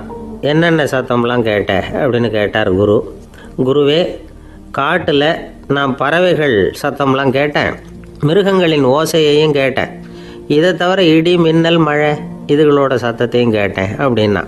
குரு யோசனை பண்ணார், நீ இன்னமும் சரியாக கேட்கல, அதனால் மறுபடியும் காட்டுக்கு போ, கொஞ்ச நாள் தங்கியிருந்து கேட்டுட்டு வா அப்படின்னார். இளவரசனுக்கு ஒன்றும் புரியல. இருந்தாலும் குருவின் கட்டளையாச்சே, மறுக்க முடியுமா? உடனே அவன் மறுபடியும் காட்டுக்கு போனான். ஒரு இடத்துல உட்காந்தான். கொஞ்ச நேரம் உன்னிப்பாக கவனித்து கேட்டான். சில நாள் கழித்து குருக்கிட்ட திரும்பி வந்தான். குருவே, இந்த தடவை சில துல்லியமான சத்தங்களை எல்லாம் கேட்டான். தேனி பறக்கிற சத்தம், நீரோடையின் மெல்லிய ஓசை, இதெல்லாம் கேட்டேன்னா. குரு சிரித்தார். நீ மறுபடியும் காட்டுக்கு போ, இன்னும் சில நாள் அங்கே இரு, முழுமையாக கவனமாக கேட்டுக்கிட்டு வா அப்படின்னு சொல்லி அனுப்பி வச்சுட்டார். இளவரசனுக்கு குழப்பம் அதிகமாகிட்டுது. ஒன்றுமே புரியல. மறுபடியும் காட்டுக்கு போனான். மௌனமாக ஒரு இடத்துல உட்காந்துட்டான். அப்படியே தியானத்தில் ஆழ்ந்துட்டான். சில நாளில் அவனுக்கு இதுவரை கேட்காத ஓசைகள்லாம் கேட்க ஆரம்பிச்சிட்டுது. இதைத்தான் நான் கேட்கணும்னு என்னுடைய குரு எதிர்பார்த்துருக்கிறாருங்கிறத புரிஞ்சுக்கிட்டான். உடனே குரு கிட்ட ஓடனான். குருவே, இந்த தடவை காதுகளுக்கு கேட்க முடியாத சில ஓசைகளை கூட என்னால் உணர முடிஞ்சுது. பூ மலருகிற ஓசை, சூரியனால் பூமி சூடாகிறப்போ எழுகிற ஓசை, காலை பனித்துளி இந்த புல்லுலாம் குடிக்கிற ஓசை, இது எல்லாம் என்னால் நல்லா கேட்க முடிஞ்சுது அப்படின்னா. குருவுக்கு இப்போ தான் திருப்தி ஏற்பட்டு தான் இளவரசனை பார்த்து சொன்னார், இதை பாருப்பா, இப்போ தான் நாட்டை ஆளுகிற தகுதி உனக்கு வந்திருக்குது அப்படின்னு சொல்லி அதுக்கு விளக்கமும் கொடுத்தாராம். எந்த அரசன் தன்னுடைய மக்களின் இதயம் பேசுகிற மௌன மொழியை, மௌன வார்த்தைகளை கேட்குறானோ அவன்தான் ஆள தகுதி உள்ளவன். எந்த அரசன் தன்னுடைய மக்களின் உணர்ச்சிகளை உண்மையாக உணர்றானோ அவன்தான் முதன்மையான அரசன். போலி வார்த்தைகளை மட்டும் கேட்டுட்டு பல மௌன ராகங்களை காதில் வாங்கிக்காதவன் அரசனே இல்லை. எந்த நாட்டில் எப்போ ஒரு அரசன் தன்னுடைய மக்களின் உணர்ச்சிகளை கேட்க மறுக்கிறானோ அன்னையிலேருந்தே அந்த நாடு அழிய தொடங்குது அப்படின்னு அர்த்தம். இதுதான் அந்த குரு இளவரசனுக்கு போதிச்சது. வாயால் பேசுகிறத மட்டும் கேட்டு ஏமாறக்கூடாது, உணர்ச்சிகளையும் கேட்கறதுல தான் மனப்பக்குவம் உண்டாகும். மக்கள் உணர்ச்சிகளை புரிந்து கொள்ளாத அரசர்கள் நீடிச்சிருக்க முடியாது. அது மாதிரி நாடுகளில் அடிக்கடி குழப்பம் தான் உண்டாகும். அப்படி இருந்தால் அடிக்கடி ஆட்சி மாறிக்கிட்டு இருக்கும். அப்படிப்பட்ட ஒரு தேசம், அங்கே ஒரு சிறைச்சாலையில் 3 கைதிகள் பேசிக்கிட்டு இருந்தாங்க. ஒருத்தன் சொன்னான், நான் இந்த நாட்டு ராஜாவை எதிர்த்து பேசிக்கிட்டு இருந்தேன், அதனால் என்னை பிடிச்சி கொண்டாந்து இங்கே போட்டுட்டாங்க அப்படின்னா ஒருத்தன். இன்னொருத்தன் சொன்னான், நான் இந்த நாட்டு ராஜாவை ஆதரித்து பேசிக்கிட்டு இருந்தேன், அதனால் என்னை பிடிச்சி கொண்டாந்து இங்கே தள்ளிவிட்டாங்க அப்படின்னா. அது சரி, நீ என்ன தப்பு பண்ண அப்படின்னு சொல்லி 3வது ஆளை பார்த்து இவங்க கேட்டாங்க. அதுக்கு அந்த ஆள் சொல்கிறான், நான் தான் இந்த நாட்டு ராஜா அப்படின்னா.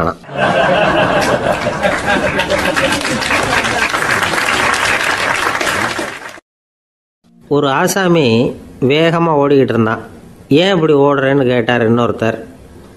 அங்கே ஒரு ஆள் அடிபட்டு கிடக்கிறான், அதை பார்த்தேன், உடனே ஓடுறேன்னா. எங்கேன்னு கேட்டார். ஆஸ்பத்திரிக்குன்னா. ஒரு ஆள் அடிபட்டு கிடக்கிறத பார்த்தா உடனடியாக நாம் செய்ய வேண்டியது முதல் உதவி, அதுக்கப்புறம் தான் ஆஸ்பத்திரி. இன்றைக்கி விபத்துங்கிறது சர்வசாதாரணமாக நடந்துக்கிட்டு இருக்குது. வாகன விபத்து, வெடிகுண்டு விபத்து, தீ விபத்து, கட்டடம் சரியறது, பூகம்பம், இப்படி நிறைய நடக்குது. ஒரு விபத்தை பார்த்துட்டா நம்மளில் பல பேர் நமக்கு என்னத்துக்கு வம்புன்னு ஒதுங்கி போயிடுறதும் உண்டு. சில பேர் துணிஞ்சு கிட்ட போய் உதவி செய்கிறதும் உண்டு. அப்படி உதவி செய்ய நினைக்கிறவங்களுக்கு உபயோகப்படுற தகவல் இது. விபத்தில் காயமடைஞ்சவங்களை 3 பிரிவாக பிரிக்கலாமா.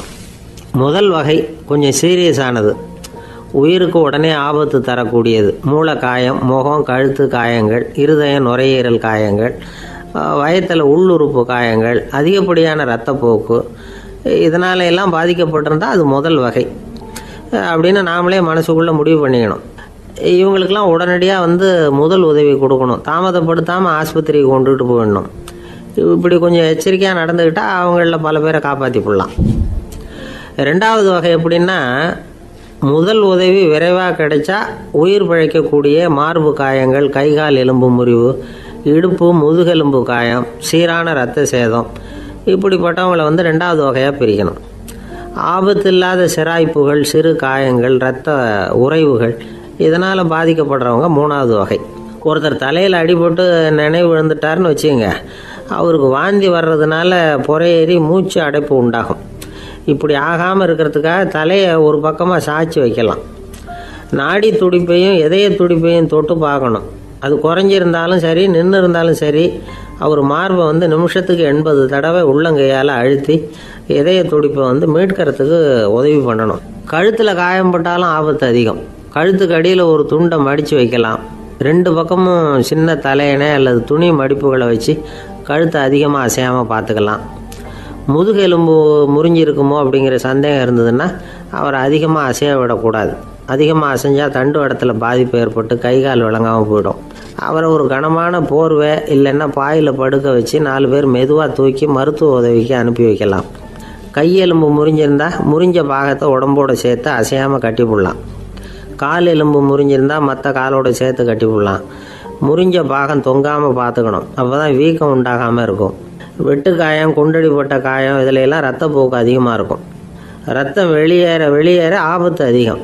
சுத்தமான துணியை பல மடிப்புகளை மடித்து காயத்தின் மேலே வச்சு அழுத்தமாக ஒரு 10 நிமிஷம் பிடிச்சிக்கணும். ரத்தம் நின்ன உடனே காயத்துக்கு கட்டு போடலாம்.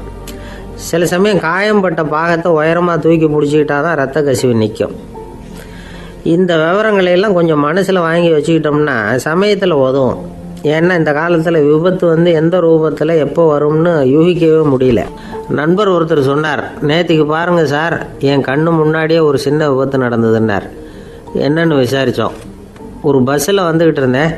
அந்த பஸ்ஸில் பின்பக்கம் படி ஓரமாக நின்றுக்கிட்டு இருந்த ஒருத்தர் ரோட்டில் விழுந்துட்டார். டிரைவர் அதை கவனிக்கலை, நிறுத்தாமல் அவர் பாட்டுக்கு போகிறாருனார். கண்டக்டர் உடனே விசில் கொடுத்து பஸ்ஸை நிறுத்த வேண்டியது தானே அப்படின்னோம். அதுதான் சார் முடியாமல் போச்சுன்னார் அவர். ஏன்னு கேட்டாங்க. தவறி கீழே விழுந்ததே அந்த கண்டக்டர் தான் சார் அப்படிங்கிறார்.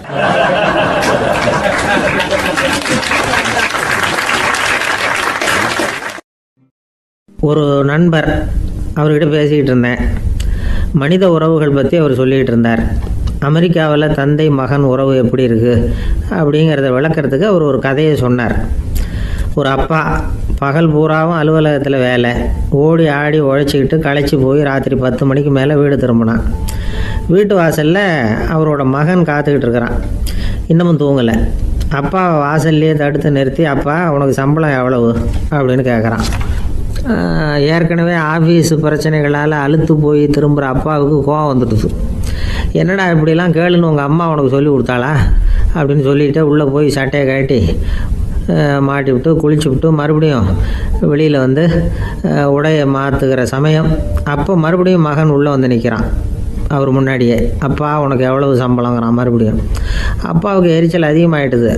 மணிக்கு $20 போதுமா அப்படின்னார். அப்படின்னா எனக்கு ஒரு $10 தர முடியுமான்னா மகன். இதுக்கு தான் என் சம்பளம் எவ்வளவுன்னு கேட்டியா? 2ஆம் வகுப்பு படிக்கிற உனக்கு எதுக்குடா $10 அப்படின்னு கத்திவிட்டு தொலைக்காட்சி பெட்டியின் முன்னாடி போய் உட்காந்துக்கிட்டு ஏதோ நிகழ்ச்சியை பார்க்க ஆரம்பிச்சிட்டார். கொஞ்ச நேரம் கழித்து மறுபடியும் மகன் நிற்கிறான். அப்பா ப்ளீஸ் எனக்கு ஒரு $10 கொடுக்க முடியுமா? மகனுடைய கண்களில் கண்ணீர். என்னடா அவன் கண்ணீரை காட்டி காரியம் சாதிக்கலாம்னு பார்க்குறியா? ஒரு காசு கூட கொடுக்க மாட்டான் போ அப்படின்னு விரட்டி விட்டான். மகன் கண்ணீரை கண்ணை தொடச்சிக்கிட்டு பேசாமல் போய் படுத்துக்கிட்டானா. கொஞ்ச நேரம் ஆச்சு. அப்பாவோட கோபம் கொஞ்சம் கொஞ்சமாக குறைஞ்சிது. பிள்ளைகிட்ட கோபமாக கத்துனது தப்பு தாங்கிறது புரிஞ்சுது அவனுக்கு. எழுந்திரிச்சு போனான், படுக்கை இறக்கி போனான். மகனை பார்த்தான். அவன் தலையணையை கட்டி பிடிச்சிக்கிட்டு அழுதுகிட்டு இருக்கிறான். அவனை மெல்ல நெருங்கி அவங்ககிட்ட எதமாக பேசுகிறதுக்கு ஆரம்பித்தானான். எதுக்குடா உனக்கு $10 பள்ளிக்கூடத்தில் கேட்டாங்களா அப்படின்னு கேட்டானான். மகன் சொல்லியிருக்கான், இல்லை டாடி, உனக்கு 1 மணி நேரம் சம்பளம் $20ன்னு சொன்னேன். நீ ஏற்கனவே எனக்கு கொடுத்த பாக்கெட் மணி $10 என்கிட்ட இருக்குது.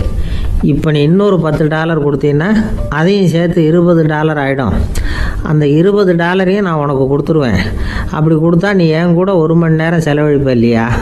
அதுக்காக தான் $10 கேட்டேன் அப்படின்னு சொன்னானான். அந்த அப்பா கண்ணு கலங்கி போச்சான்.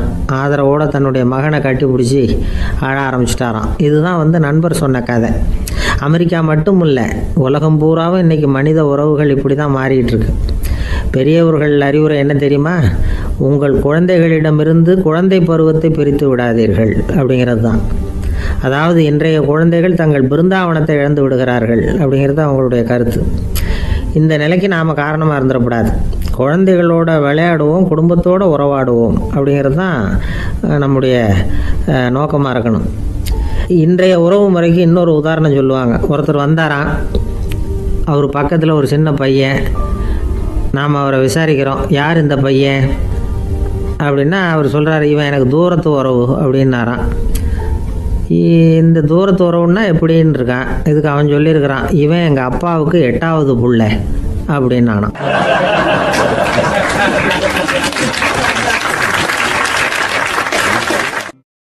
ஒரு நாள் ராமர் அரசவையில் உட்கார்ந்துருக்கிறார். ராமராஜ்யம் நடந்துக்கிட்டு இருந்த நேரம். அந்த சமயத்தில் ஒரு நாய் அரச சபைக்கு வந்துதான். அது தலையில் அடிபட்டு ரத்தம். அந்த கோலத்தில் அது அங்கே வந்தது. எல்லாரும் ஆச்சரியமாக அதை பார்த்தாங்க. ராமரும் அந்த நாயை பார்த்தார். நீங்கள் வந்த காரியம் என்ன நடந்தது, எதுவாக இருந்தாலும் பயப்படாமல் சொல்லு அப்படின்னார். உடனே அந்த நாய் மெதுவாக சொல்ல ஆரம்பிச்சுதான். ஐயா, நான் தெருவில் போய்கிட்டு இருந்தேன். வழியில் ஒருத்தர் வந்தார். அவர் வேத சாஸ்திரம்லாம் படித்த பெரியவர். அவர் எந்த காரணமும் இல்லாமல் அவர் கையில் வச்சுருந்த குச்சியால் என் தலையில் அடிச்சுட்டார். அதுதான் தலையில் ரத்தம். இதை நீங்கள் விசாரித்து தகுந்த தீர்ப்பு வழங்கணும் அப்படின்னு தான் அந்த நாய். ராமர் பார்த்தார். உடனே தன்னுடைய காவலர்களை அனுப்புனார். அந்த ஆளை எங்கே இருந்தாலும் போய் கொண்டுகிட்டு வாங்க அப்படின்னு விட்டார். காவலர்கள் போனாங்க. அந்த ஆளை பிடிச்சி கொண்டு வந்துட்டாங்க. அரண்மனைக்கு வா அப்படின்னு சொல்லி கூப்பிட்டுட்டு வந்துட்டாங்க. என்ன நடந்ததுன்னு விசாரித்தார் ராமர். அதுக்கு அந்த ஆள் சொன்னார், நான் வீதி வழியாக வந்துக்கிட்டு இருந்தேன். குறுக்க இந்த நாய் வந்தது. நான் அவசரமாக போய்கிட்டு இருந்தேன். இது எனக்கு வழி விடாமல் குறுக்க பூந்து இடைஞ்சல் பண்ணிச்சு. எனக்கு கோபம் வந்துட்டுது. அதனால் அடிச்சுட்டேன். வேத சாஸ்திரம் படித்த நான் என் வசம் இழந்து கோபப்பட்டது பெரிய தப்பு தான். அதை நான் ஒத்துக்கிறேன். குற்றத்தை ஒப்புக்கொள்கிறேன். எனக்கு என்ன தண்டனை கொடுக்கணுமோ அதை கொடுங்க, ஏற்றுக்கிறேன் அப்படின்னு விட்டார். சரி, இப்போ அந்த ஆளுக்கு தண்டனை கொடுக்கணும். என்ன தண்டனை கொடுக்கறது யோசனை பண்ணார் ராமர். அதையும் அந்த நாய்கிட்டே கேட்டார். நீயே சொல்லு, என்ன தண்டனை கொடுக்கலாம் இவருக்கு அப்படின்னார். இதுக்கு அந்த நாய் என்ன சொல்லிச்சு தெரியுமா? இவரை ஏதாவது ஒரு கோயிலுக்கு தர்மகர்த்தாவாக நியமனம் பண்ணி விடுங்க, அதுதான் இவருக்கு சரியான தண்டனை அப்படின்னுது. இதை கேட்டதும் ராமர் முகத்தில் புன்னகை. ஆனால் அங்கே இருந்த மற்றவங்களுக்கெல்லாம் ஆச்சரியம். அது எப்படி, தப்பு செஞ்சவங்களுக்கு தண்டனை கொடுக்கறது தானே நியாயம், அதை விட்டுவிட்டு தர்மகர்த்தா பதவியை கொடுக்க சொல்லுது இந்த நாய் அப்படிங்கிற ஆச்சரியம். இந்த சந்தேகத்தை அந்த நாய்கிட்டேயே கேட்டாங்க அங்கே இருந்தவங்க. இதுக்கு அந்த நாய் பதில் சொல்லிச்சான். நான் போன பிறவியில் ஒரு கோயிலுக்கு தர்மகர்த்தாவாக இருந்தேன். எவ்வளவோ கவனமாக எச்சரிக்கையாக தான் என்னுடைய கடமைகளை எல்லாம் செஞ்சுக்கிட்டு வந்தேன். அப்படி இருந்தாலும் சில சமயங்களில் என்னையும் மீறி கோயில் செல்வத்தை நான் அனுபவிக்கிறதுக்கு காரணமாயிட்டேன். ஒரு கோவிலுக்கு தர்மகர்த்தாவாக இருக்கிறவங்க எப்படியும் இந்த பாவத்திலேருந்து தப்பிக்கிறது கஷ்டம். அதனால தான் நான் இந்த பிறவியில் நாயாக பிறந்து இப்படி கஷ்டப்படுறேன். இதே நிலைமை இந்த ஆளுக்கும் ஏற்படணும் அப்படிங்கிறதுக்காக தான் அவரையும் ஒரு கோயிலுக்கு தர்மகர்த்தாவை நியமிக்கும்படி கேட்டுக்கிட்டேன் அப்படின்னு தான் இந்த நாய். இதிலேருந்து என்ன தெரியுது? எந்த பதவியில் நாம் இருந்தாலும் நமக்கு தெரியாமல் கூட அதை தவறாக உபயோகப்படுத்தக்கூடாதுங்கிறத இதிலேருந்து புரிஞ்சுக்கணும். இல்லைன்னா அடுத்த பிறவியில் நாயாக பிறந்து எங்கேயாவது போய் வாழை ஆட்டிட்டு நிற்க வேண்டியது தான். கோவில் வாசலில் 2 நாய் பேசிக்கிட்டு இருந்து தான், போன ஜென்மத்தில் நான் மனுஷனாக தான் இருந்தேன். ஒரு கோவில் பூசாரி பேச்சை கேட்டுவிட்டு அவரோட கூட்டு சேர்ந்துக்கிட்டு ஆண்டவன் போட்டிருந்த நகையெல்லாம் அபகரித்து என்கிட்ட கொடுத்தாரு அவர். நான் எடுத்துகிட்டு வந்துட்டேன். திருடினது அந்த ஆள் தான், எடுத்துக்கிட்டு வந்தது தான் நான். இருந்தாலும் நான் மட்டும் நாயாக பிறந்துட்டேன். இப்போ மட்டும் அந்த பூசாரி என்கிட்ட மாட்டினா கடித்து குதறி விடுவேன் அப்படின்னு தான். அவசரப்பட்டு அப்படி செஞ்சுடாதே. பதிலுக்கு அவரும் உன்னை திருப்பி கடித்தாலும் கடிச்சிருவார். ஏன்னா அவரும் இப்போ ஒரு நாயாக தான் பிறந்திருக்கிறார் அப்படின்னு தான். இன்னொன்று, அது எப்படி உனக்கு தெரியும்னு தான். இது நான் தானே அது அப்படின்னு தான் அந்த நாய்.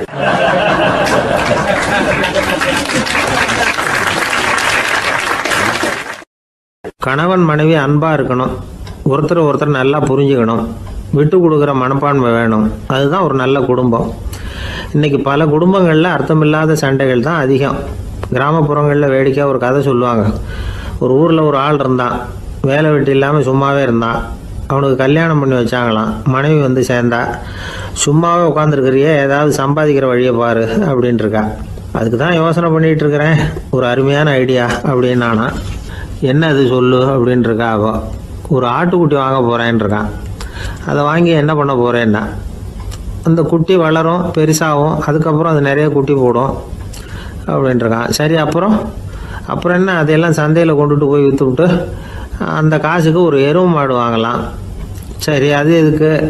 எருவு மாடு நிறைய பால் கொடுக்கும். அதை கொண்டுகிட்டு போய் பால் பண்ணையில் கொடுப்பேன், அல்லது நானே விற்றுருவேன். கை நிறைய காசு கிடைக்கும். அதுக்கப்புறம் ஒரு பசுமாடு வாங்குவேன், பாலையும் விற்கலாம், நாமளும் காய் போட்டு சாப்பிட்லாம். இப்படிலாம் சொல்லியிருக்கான். அப்போ அந்த பொண்ணு சொல்லிச்சான், அடுத்த தெருவில் இருக்கிற எங்கள் அம்மா வீட்டுக்கும் கொஞ்சம் பால் கொடுத்து அனுப்பலாம் அப்படின்ட்டுருக்கா அந்த பொண்ணு. இந்த இடத்துல கணவனுக்கு கோவம் வந்துட்டுது. அது எப்படி உங்கள் அம்மா வீட்டுக்கு எதுக்கு கொடுக்கணும், அதெல்லாம் முடியாதுன்றிருக்கான். இந்த இடத்துல சண்டை ஆரம்பமாயிட்டுது. கொஞ்ச நேரத்தில் 2 பேரும் சத்தம் போட ஆரம்பிச்சிட்டாங்க. கடுமையான சண்டை நடக்கிறத பக்கத்து வீட்டுக்காரன் காதில் வாங்கினான். அவன் ஓடியாந்தான். அவனுக்கு தெரியும், வாங்காத மாட்டுக்காக இப்படி சண்டை போட்டுக்கிட்டு இருக்கிறாங்கங்கிறது அவனுக்கு புரியும். அவன் ஓடி சொன்னான், ஏண்டா உன்னோட பசுமாட்டை ஒழுங்காக கட்டி போடக்கூடாதான்ருக்கான். என்னடா சொல்கிறேன்னா, இவன் உன் மாடு என் தோட்டத்தில் மேய்ஞ்சுட்டுது, பயிரெலாம் நாசமாயிட்டுது, 10,000 ரூபா அளவுக்கு சேதம், அதை வாங்கிட்டு போகிறதுக்கு தான் வந்தேன், குடுறா 10,000 நானா. இவன் அரண்டு போயிட்டான். அப்புறம் சொன்னா, டேய் நான் இன்னும் மாடே வாங்கலையே, அதுக்குள்ளே அது வந்து எப்படிடா உன் தோட்டத்தில் மேயும், என்னடா உளறேன் இருக்கான். நீ தாண்டா இப்போ உளறிக்கிட்டு இருக்க, மாடே வாங்கலை, அதுக்குள்ளே எப்படிடா வந்து உன்னுடைய மனைவி அவங்க அம்மா வீட்டுக்கு பால் கொடுத்து அனுப்ப முடியும் அப்படின்னு அவன் கேட்டானா. நம்ம ஆளுக்கு இப்போ தான் புத்தி வந்துதான். அர்த்தமே இல்லாத சண்டை போட்டுக்கிட்டு இருக்கிறோம் அப்படிங்கிறத அவன் புரிஞ்சுக்கிட்டானான். இது நம்ம முன்னோர்கள் சொல்லியிருக்கிற ஒரு கதை. சண்டையில் தான் அர்த்தம் இல்லையே தவிர கதையில் அர்த்தம் உண்டு. அதாவது இல்லாத விஷயங்களுக்காக சண்டை போட்டுக்கிட்டு இல்லறத்தை வீணாக்கிக்கிட்டு இருக்கிற மனிதர்கள் இன்றைக்கு நிறைய பேர் இருக்கிறாங்க. ஒருத்தன் தன்னுடைய மனைவியை பற்றி மாமனார்கிட்ட புகார் சொன்னானா. மாமா, உங்கள் பொண்ணு அர்த்தமில்லாத சண்டை போடுறா, எதுக்கு எடுத்தாலும் எடுத்தெறிஞ்சு பேசுகிறா அப்படின்ட்டுருக்கான். நீ எப்படி மாப்பிள்ளை அதை சமாளிக்கிற அப்படின்னு கேட்டிருக்காரு அவர். அவள் எடுத்தெறியறது என் மேலே படாமல் ஒதுங்கி நின்றுக்கிறேன் அப்படின்னு நானா இவன்.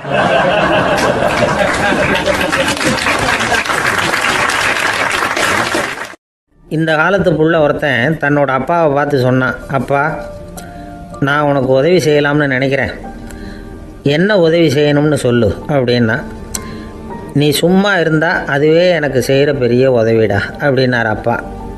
சும்மா இருக்கிறதும் ஒரு உதவி தான், அது மாதிரி மௌனமும் ஒரு சமூக சேவை தான் அப்படிங்கிறார் காஞ்சி பெரியவர். நமக்கு வந்து 5 புலன்கள் இருக்குது, மெய் வாய் கண் மூக்கு செவி. இந்த 5லேயும் அதிகப்படியான வேலை எதுக்குன்னு நினைக்கிறீங்க? வாய்க்கு தான். ஏன்னா அதுக்கு 2 வேலை. இப்போ கண்ணுக்கு பார்க்குறது மட்டும்தான் வேலை, காதுக்கு கேட்குறது மட்டும்தான் வேலை, மூக்குக்கு வாசனை அறியறது தான் வேலை, உடம்புக்கு உணர்றது மட்டும்தான் வேலை. ஆனால் வாய் அப்படி இல்லை, அதுக்கு 2 வேலை. சாப்பிட்றதும் அதுதான், பேசுகிறதும் அதுதான். அதாவது வாய் ஒன்று தான் கர்மேந்திரியமாகவும் இருக்குது, ஞானேந்திரியமாகவும் இருக்குது அப்படின்னு சொல்லுவாங்க. சாப்பாட்டில் உட்காந்தா எந்தெந்த ஆகாரம் என்னென்ன ருசின்னு அறிவிக்கிற வேலையும் செய்யுது. சபையில் உட்காந்தா பாடுறது, பேசுறது, சிரிக்கிறது, இது மாதிரியான வேலையும் செய்யுது. இன்னொரு வித்தியாசம், கண்ணு காது மூக்கெல்லாம் ஸ்ட்ரெயின் பண்ணிக்கிட்டு வேலை செய்கிறதில்ல. ஒரு ரோஜா பூவை பார்த்தா உடனே மூக்கு அப்படியும் இப்படியும் அசைய ஆரம்பிக்கிறதில்ல. ஒரு சங்கீதத்தை கேட்ட உடனே காது ஆட ஆரம்பிக்காது. ஆனால் வாய் அப்படி இல்லை, அது பேசினாலும் சரி சாப்பிட்டாலும் சரி அசைஞ்சு தான் ஆகணும். ஆக மற்றதை விட வாய்க்கு வேலை ஜாஸ்தின்னு தெரியுது. சாப்பிட்றது பேசுறது அப்படின்னு 2 காரியம் அதுக்கு. இப்படி 2 காரியம் இருக்கிறதுனால அது 2ஐயும் பாதியாக குறைச்சிக்கணுங்கிறது கடவுள் அபிப்பிராயமாக இருக்கணும் அப்படிங்கிறார் காஞ்சி பெரியவர். ஆனால் இப்போ நாம் அப்படியா நடந்துக்கிறோம்? அதுக்கு நேர்மாறாக நடந்துக்கிறோம். நாம் சாப்பிட்றதும் அதிகம், பேசுகிறதும் அதிகம், 2 வேலையையும் தேவைக்கு அதிகமாகவே செய்கிறோம். வாய் தான் ரொம்ப ஓவர் ஒர்க்குடு.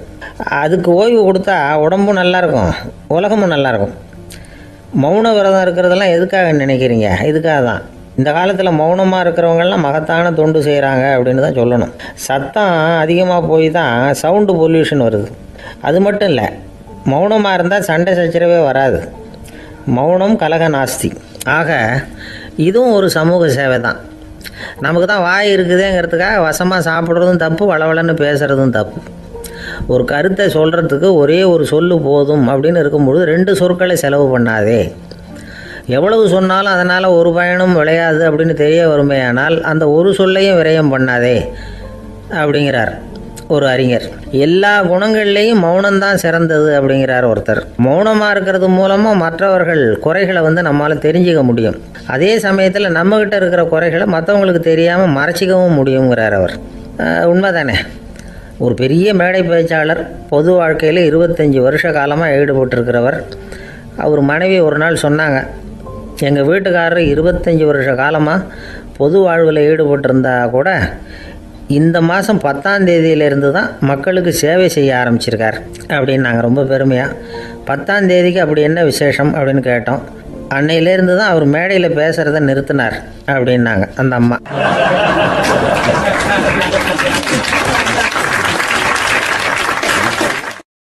ஒரு பெரியவர்கிட்ட பேசிக்கிட்டு இருந்தேன். அவர் என்கிட்ட ஒரு கேள்வி கேட்டார். திருடர்கள் எத்தனை வகை தெரியுமா உனக்கு அப்படின்னார். இதுதான் அவர் கேட்ட கேள்வி. எதுக்காக என்ன பார்த்து அந்த கேள்வி கேட்டார் தெரியல. இருந்தாலும் நான் அவருக்கு பதில் சொன்னேன். திருடர்களில் எத்தனையோ வகை உண்டுங்க. கார் திருடன், சைக்கிள் திருடன், முகமூடி திருடன், எப்படி சொல்லிகிட்டே போகலாம். இருந்தாலும் என்னுடைய சிற்றறிவுக்கு எட்டின வரையில் திருடர்களை 2 வகையாக பிரிக்கலாம் அப்படின்னு நினைக்கிறேன். ஒன்று ராத்திரியில் திருடுற திருடன், இன்னொருத்தன் பகலில் திருடுற திருடன். அதாவது பகல் திருடன், ராத்திரி திருடன் அப்படின்னு பெரியவர் சிரித்தார். என்ன சிரிக்கிறீங்களே? என்ன கள்வர்கள் 4 வகை அப்படின்னு ஆரம்பிச்சார். எப்படின்னு கேட்டேன். சாப்பாட்டுக்கு இல்லாமல் திருடுறாங்க பாருங்க, அது ஒரு வகையான். சாப்பாட்டுக்கு இருந்தும் திருடுறாங்க பாருங்க, அது ஒரு வகையான். இதை தவிர இன்னும் ஒரு 2 வகை திருட்டு உண்டு. அது என்னன்னா, ஆண்டவன் கிட்ட இருந்து நாம திருடுற திருட்டு, இன்னொன்று என்னன்னா நம்ம கிட்ட இருந்து ஆண்டவன் திருடுற திருட்டு அப்படின்னார். எனக்கு ஒன்றும் புரியல. என்ன சார் இது, ஆண்டவனையே திருடன்னு சொல்றீங்களே அப்படின்னு ஆச்சரியமா. ஆமாங்க, ஆண்டவனை கல்வன்னு சொல்றது இல்லையா? காஞ்சிபுரத்துக்கு பக்கத்தில் திருக்கார்வனம் அப்படின்னு ஒரு ஊர் இருக்கு. அங்கே உள்ள பெருமாளுக்கு கல்வர்னு தான் பேர். அது மட்டும் இல்லை, திருமங்கை ஆழ்வார் தம்முடைய திரு நெடுந்தாண்டகத்தில் கார்வனத்துள்ளாய் கல்வா அப்படின்னு தான் அழைக்கிறார் அப்படின்னு நிறைய உதாரணம்லாம் சொல்ல ஆரம்பித்தார். அதுக்கப்புறம் அவர்கிட்ட பேசி நான் புரிஞ்சுக்கிட்ட விவரங்களை தான் இப்போ உங்ககிட்ட சொல்ல போகிறது. அதாவது அவர் சொன்ன முதல் வகை திருடர்கள் சாப்பாட்டுக்கு இல்லாமல் திருடுறவங்க. இவங்களை திருத்தி போடலாம். சாப்பாட்டுக்கு இருந்தும் பணம் சேர்க்கணுங்கிற ஆசையால் பொய் கணக்கெல்லாம் எழுதுறாங்க பாருங்க, அவங்க தான் 2வது வகை. 3வது வகை திருட்டு தான் மிகப்பெரிய திருட்டு. இறைவனுக்கு சொந்தமானதை நம்முடையதுன்னு நினைக்கிற திருட்டு. எது இறைவனுக்கு சொந்தமானது அப்படின்னா ஆத்மா. பகவானுக்கு சொந்தமான ஆத்மாவை நம்முடையதுன்னு நினைக்கிறது தான் அந்த மாபெரும் திருட்டு. இதுக்கு பேர் தான் ஆத்மாபகாரமா. சரி, இதுக்கு பரிகாரம் என்ன? எல்லாம் இறைவனுடையது, நமக்கு ஒன்றும் இல்லை அப்படின்னு நினைக்கிறது தான் இதுக்கு பரிகாரம். இதெல்லாம் இருக்கட்டும். 4வது திருட்டு ஒன்று சொன்னோம்ல, ஆண்டவன் நம்மகிட்ட இருந்து திருடுறது. அது எப்படி? ஆண்டவனை கல்வன்னு சொல்றாங்க, அது சரி. அவர் என்னத்தை திருடினார்? இப்போ இன்னொருத்தருக்கு சொந்தமான ஒன்றை எடுத்து வச்சுக்கிறது தான் கள்ளத்தனம். ஆனால் ஆண்டவன் எடுத்துக்கிட்டோம்னா இருக்கிறது எல்லாமே அவனுக்கு சொந்தம். அப்படி இருக்கிறப்போ அவரை எப்படி கல்வன்னு சொல்றது? இது என்ன புரியாமல் இருக்குதே அப்படின்னு சொல்லி பார்த்தா அதுக்கும் விளக்கம் சொல்றாங்க அவங்க. அதாவது ஆண்டவனுக்கு உருவமே கிடையாது, அரூபமாக இருக்கிறவன், அதாவது உருவம் இல்லாமல் இருக்கிறவன். அப்படி உள்ள பகவான் நம்மளை மாதிரி உருவத்தில் இருக்கிறான். நம்மளை மாதிரியே கையை காலு மூக்கெல்லாம் இருக்குது ஆண்டவனுக்கு. இந்த உருவம் நம்மகிட்ட இருந்து திருடினது தானே. அவன் தன்னுடைய உண்மையான திருமேனியை நமக்கு காட்டாம, அதாவது தரிசனம் கொடுக்காம இருக்கிறது கள்ளத்தனம் தானே. அதனால தான் இதுவும் ஒரு பெரிய திருட்டு, இருக்கிறதுலேயே மிகப்பெரிய திருட்டு அப்படிங்கிறார். என்கிட்ட பேசிக்கிட்டு இருந்தார், இந்த விஷயம்லாம் சொல்லிட்டு இருந்தாரு அந்த பெரியவர். அதாவது திருட்டை ஆன்மீக நோகத்தில் அவர் பார்க்குறார். நம்ம பார்வையில் இதை விட அபூர்வமான திருட்டுலாம் இங்கே உண்டு. அபூர்வமான திருடர்களும் உண்டு. ஒரு திருடன் சிறையிலிருந்து விடுதலையாகி வெளியில் போனான். கொஞ்ச நாளில் மறுபடியும் திரும்பி ஜெயிலுக்கு வந்துட்டான். அப்போ சிறை அதிகாரி அவனுக்கு அறிவுரை சொன்னாராம். ஏன்பா இப்படி அடிக்கடி தப்பு பண்ணிவிட்டு ஜெயிலுக்கு வந்துடுறியே, உனக்கு சொந்த பந்தம் எதுவும் இல்லையா? உனக்கு அப்பா அண்ணன் தம்பிகள் அவங்க கூட எல்லாம் சேர்ந்து வாழணுங்கிற ஆசை இல்லையா அப்படின்னு கேட்டிருக்கார். அவங்களோட சேர்ந்து வாழணுங்கிற ஆசை எனக்கு நிறைய உண்டுங்க சார் அப்படின்னு அவன். அப்புறம் எதுக்கு இப்படி ஜெயிலுக்கு வந்துடுற அப்படின்னாரான் அவர். அவங்க எல்லாருமே இங்கே தானே சார் இருக்காங்க அப்படின்னு அவன்.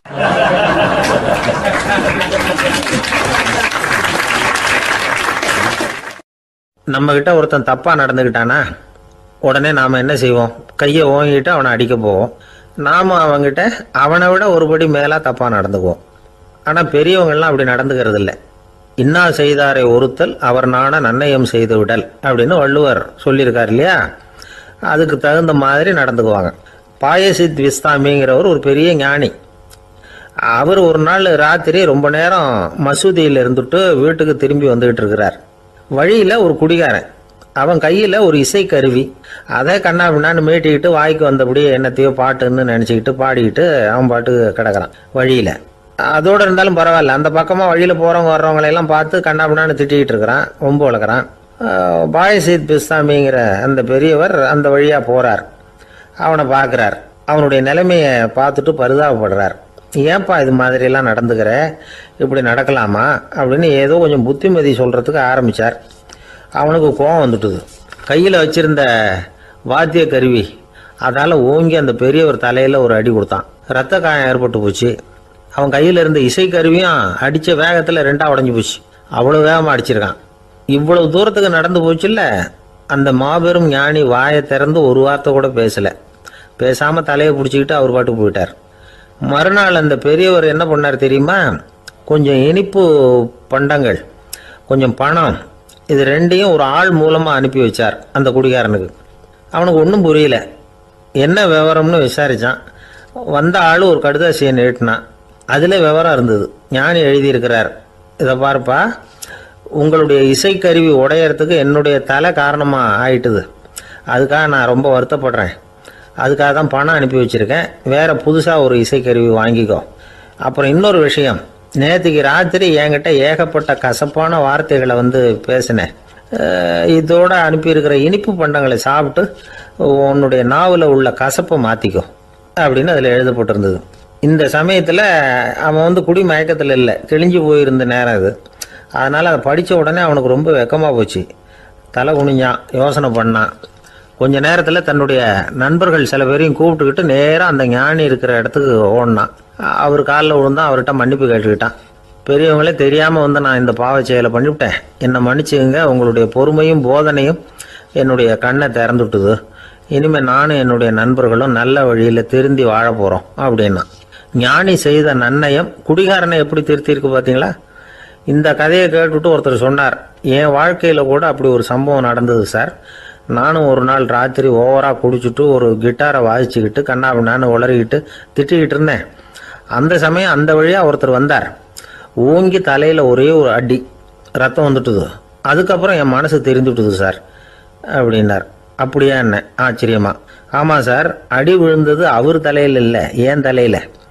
வந்தவர் என்ன அப்படி அடிச்சுட்டார்.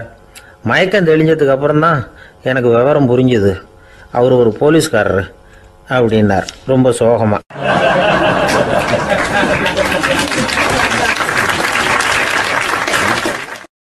ஒரு ஊர்ல ஒரு துறவி இருந்தார், புத்த சமய துறவி. அந்த ஊர் மன்னன் அவரை பத்தி கேள்விப்பட்டிருக்கான். ஒரு நாள் புறப்பட்டு போனான். துறவியின் பாதங்களை தொட்டு வணங்கினான். அதுக்கப்புறம் சொன்னான், ஐயா, நான் உங்களை அரண்மனைக்கு அழைச்சிட்டு போறதுக்காக வந்திருக்கிறேன். இனிமே நீங்க இங்க எதுக்கு இருக்கணும் அப்படின்னானா. அவன் மனசுக்குள்ள என்ன நினைப்புன்னா, இவர் எங்க வர போறாரு, நான் ரொம்ப எளிமையானவன், எனக்கு எதுக்கு அரண்மனை வாசம்னு சொல்லி விடுவார் அப்படின்னு நினைச்சிருக்கான். ஆனா அந்த துறவி என்ன பண்ணார் தெரியுமா? அப்படியா, சரி போகலாம், வா, போய் உன் ரதத்தை கொண்டுட்டு வா. அரண்மனைக்கு போகும்பொழுது அதுக்கு தகுந்த மாதிரி ஆடம்பரமா போகணும் அப்படின்னு விட்டாரான். துறவி இப்படி சொன்னதும் அந்த மன்னனுக்கு மனசுக்குள்ள சந்தேகம் வந்துட்டுது. இவர் உண்மையிலேயே துறவி தானா, ஏமாத்து பேர் வழி மாதிரி தெரியுதே அப்படின்னு நினைச்சிருக்கான். இருந்தாலும் இனிமேல் என்ன பண்ணுறது, சொல்லியாச்சு. ரதத்தை கொண்டுகிட்டு வந்தான். துறவி ஏறி உட்காந்தார். பக்கத்தில் ராஜா. அவர் ரொம்ப உற்சாகமாக வரார். இவன் ரொம்ப சோர்ந்து போய் வரான். துறவி மரத்தடியிலேயே வாழ்ந்து பழக்கப்பட்டவர், அரண்மனையில் எளிமையாக ஒரு இடத்துல உட்காந்துக்குவார் அப்படின்னு நினைச்சான். ஆனால் அப்படி இல்லை. அரண்மனைக்கு வந்த உடனே அந்த துறவி அதை கொண்டுட்டு வா, இதை கொண்டுட்டு வான்னு சொல்லி உத்தரவு போட ஆரம்பிச்சுட்டார். அரண்மனையில் இருந்தால் அரசனை மாதிரி இருக்கணும் அப்படிங்கிறார். ராத்திரி பூரா சௌரியமாக தூங்கினார். பகலில் அரண்மனை தோட்டத்தில் உலாவ வேண்டியது, நீச்சல் குளத்தில் குளிக்க வேண்டியது, இப்படியே பொழுது போக்கிட்டு இருக்கிறார். அந்த அரண்மனையில் துறவி மகிழ்ச்சியாக இருக்கிறார். மன்னனால் அப்படி இருக்க முடியல. அவருக்கு எந்த கவலையும் இல்லை, இவனுக்கு அரசாங்க கவலைகள். துறவி அப்படி இருக்கிறத இவனால் தாங்கிக்க முடியல. ஒரு நாள் அவர்கிட்டே போய், நான் உங்ககிட்ட கொஞ்சம் பேசணும் நானா. துறவி பார்த்தார். நான் இந்த அரண்மனைக்கு வரும்பொழுதே நீ என்னமோ என்கிட்ட கேட்கணும்னு நினைச்ச, ஏன் காலதாமதம்? நீ அனாவசியமாக உன்னையே தொந்தரவு பண்ணிட்டு இருக்கிற, நீ கவலையாக இருக்கேங்கிறது எனக்கு புரியுது. நான் மரத்தடியில் இருந்தப்போ கூட என்னை அடிக்கடி சந்திச்சுக்கிட்டு இருப்பேன், ஏதாவது விளக்கம் கேட்கறது உண்டு. இங்கே வந்த பிறகு என்னை சந்திக்கிறது கூட அபூர்வமாக போயிட்டுது. நீ இப்போ என்ன கேட்க போறேங்கிறது எனக்கு தெரியும், இருந்தாலும் கேள் அப்படின்னாராம். வேற ஒன்றும் இல்லைங்க, இப்போ உங்களுக்கும் எனக்கு என்ன வித்தியாசம்? 2 பேரும் அரண்மனையில் தான் இருக்கிறோம். நீங்கள் மகிழ்ச்சியாக இருக்கிறீங்க, நான் அப்படி இருக்க முடியல. இவ்வளவுக்கும் நீங்கள் முன்னாடி இருந்தது மாதிரி இல்லை. தினமும் தங்க தேர் கேட்குறீங்க, உயர்தரமான ஆடைகள் அணிகிறீங்க, சுவையான சாப்பாடு. இப்படி இருக்கிறப்போ உங்களுக்கும் எனக்கு என்ன வித்தியாசம்? இதுதான் மன்னனுடைய கேள்வி. இதுக்கு பதில் சொல்கிறேன், என் கூட புறப்பட்டு வா, இந்த நகரத்துக்கு வெளியில் போவோம் அப்படின்னு சொல்லி அரசனை கூப்பிட்டுக்கிட்டு ஊர் எல்லைக்கு வந்து சேர்ந்தார் துறவி. அங்க போய் சொன்னார், இதை பாருப்பா, இந்த இடத்த தான் தேடிக்கிட்டு இருந்தேன். இனிமே நான் வந்து திரும்பி வரப்போறதில்ல. நீ என்னோட வர்றியா திரும்பி போறியா அப்படின்னார். நான் எப்படிங்க உங்க கூட வர முடியும்? என்னுடைய நாடு, என்னுடைய சொத்துக்கள், மனைவி, மக்கள் எல்லாத்தையும் விட்டுட்டு எப்படிங்க வர்றதுன்னா. இப்ப அந்த துறவி சொன்னார், இப்ப வித்தியாசத்தை தெரிஞ்சுக்கிட்டியா? நான் அரண்மனையில் இருந்தேன், எல்லா வித பொருள்களும் உடையவனா இருந்தேன், ஆனா எதையும் சொந்தம் கொண்டாடுறவனா இருக்கல. ஆனா நீ அப்படி இல்லை, எல்லாத்தையும் சொந்தம் கொண்டாடிக்கிட்டு இருக்கிற. இதுதான் நமக்குள்ள வித்தியாசம் அப்படின்னு சொன்னார். அரண்மனை ஆடைகளை அப்படியே கலைஞ்சார், அரசங்கிட்ட கொடுத்தார். உன்னுடைய ஆடைகளை நீயே வச்சுக்கோன்னார். அவர் பாட்டுக்கு நடந்து போனார், திரும்பியே பார்க்கல. அரசனுக்கு அப்பதான் தன்னுடைய அறியாமை விளங்குச்சான். இதுல இருந்து நாம புரிஞ்சுக்க வேண்டியது என்னன்னா, இந்த உலகத்துல எத்தனையோ பொருள்கள், அதையெல்லாம் முறையா பயன்படுத்தினா மகிழ்ச்சி. அதை விட்டுட்டு அதுக்கெல்லாம் சொந்தம் கொண்டாட ஆரம்பிச்சா கவலை. நம்ம ஆட்கள் வந்து சொந்தம் கொண்டாடுற விதமே தனி. ஒரு ஆளு இன்னொருத்தங்கிட்ட ஒரு கொடை கடன் வாங்கியிருந்தான், திருப்பி கொடுக்கல. கொடையை கொடுத்தவன் கேட்டான், என்கிட்ட கடன் வாங்கினிய கொடை, அதை கொஞ்சம் திருப்பி தர்றியான்னா. அது உனக்கு இப்போ அவசரமா தேவைப்படுதா அப்படின்னு கேட்டான் இவன். எனக்கு தேவைப்படல, அந்த கொடையை நான் யாருக்கிட்ட வாங்கியிருந்தேனோ அவனுக்கு இப்போ அது அவசரமா தேவைப்படுது அப்படின்னு நானும் அந்த ஆள்.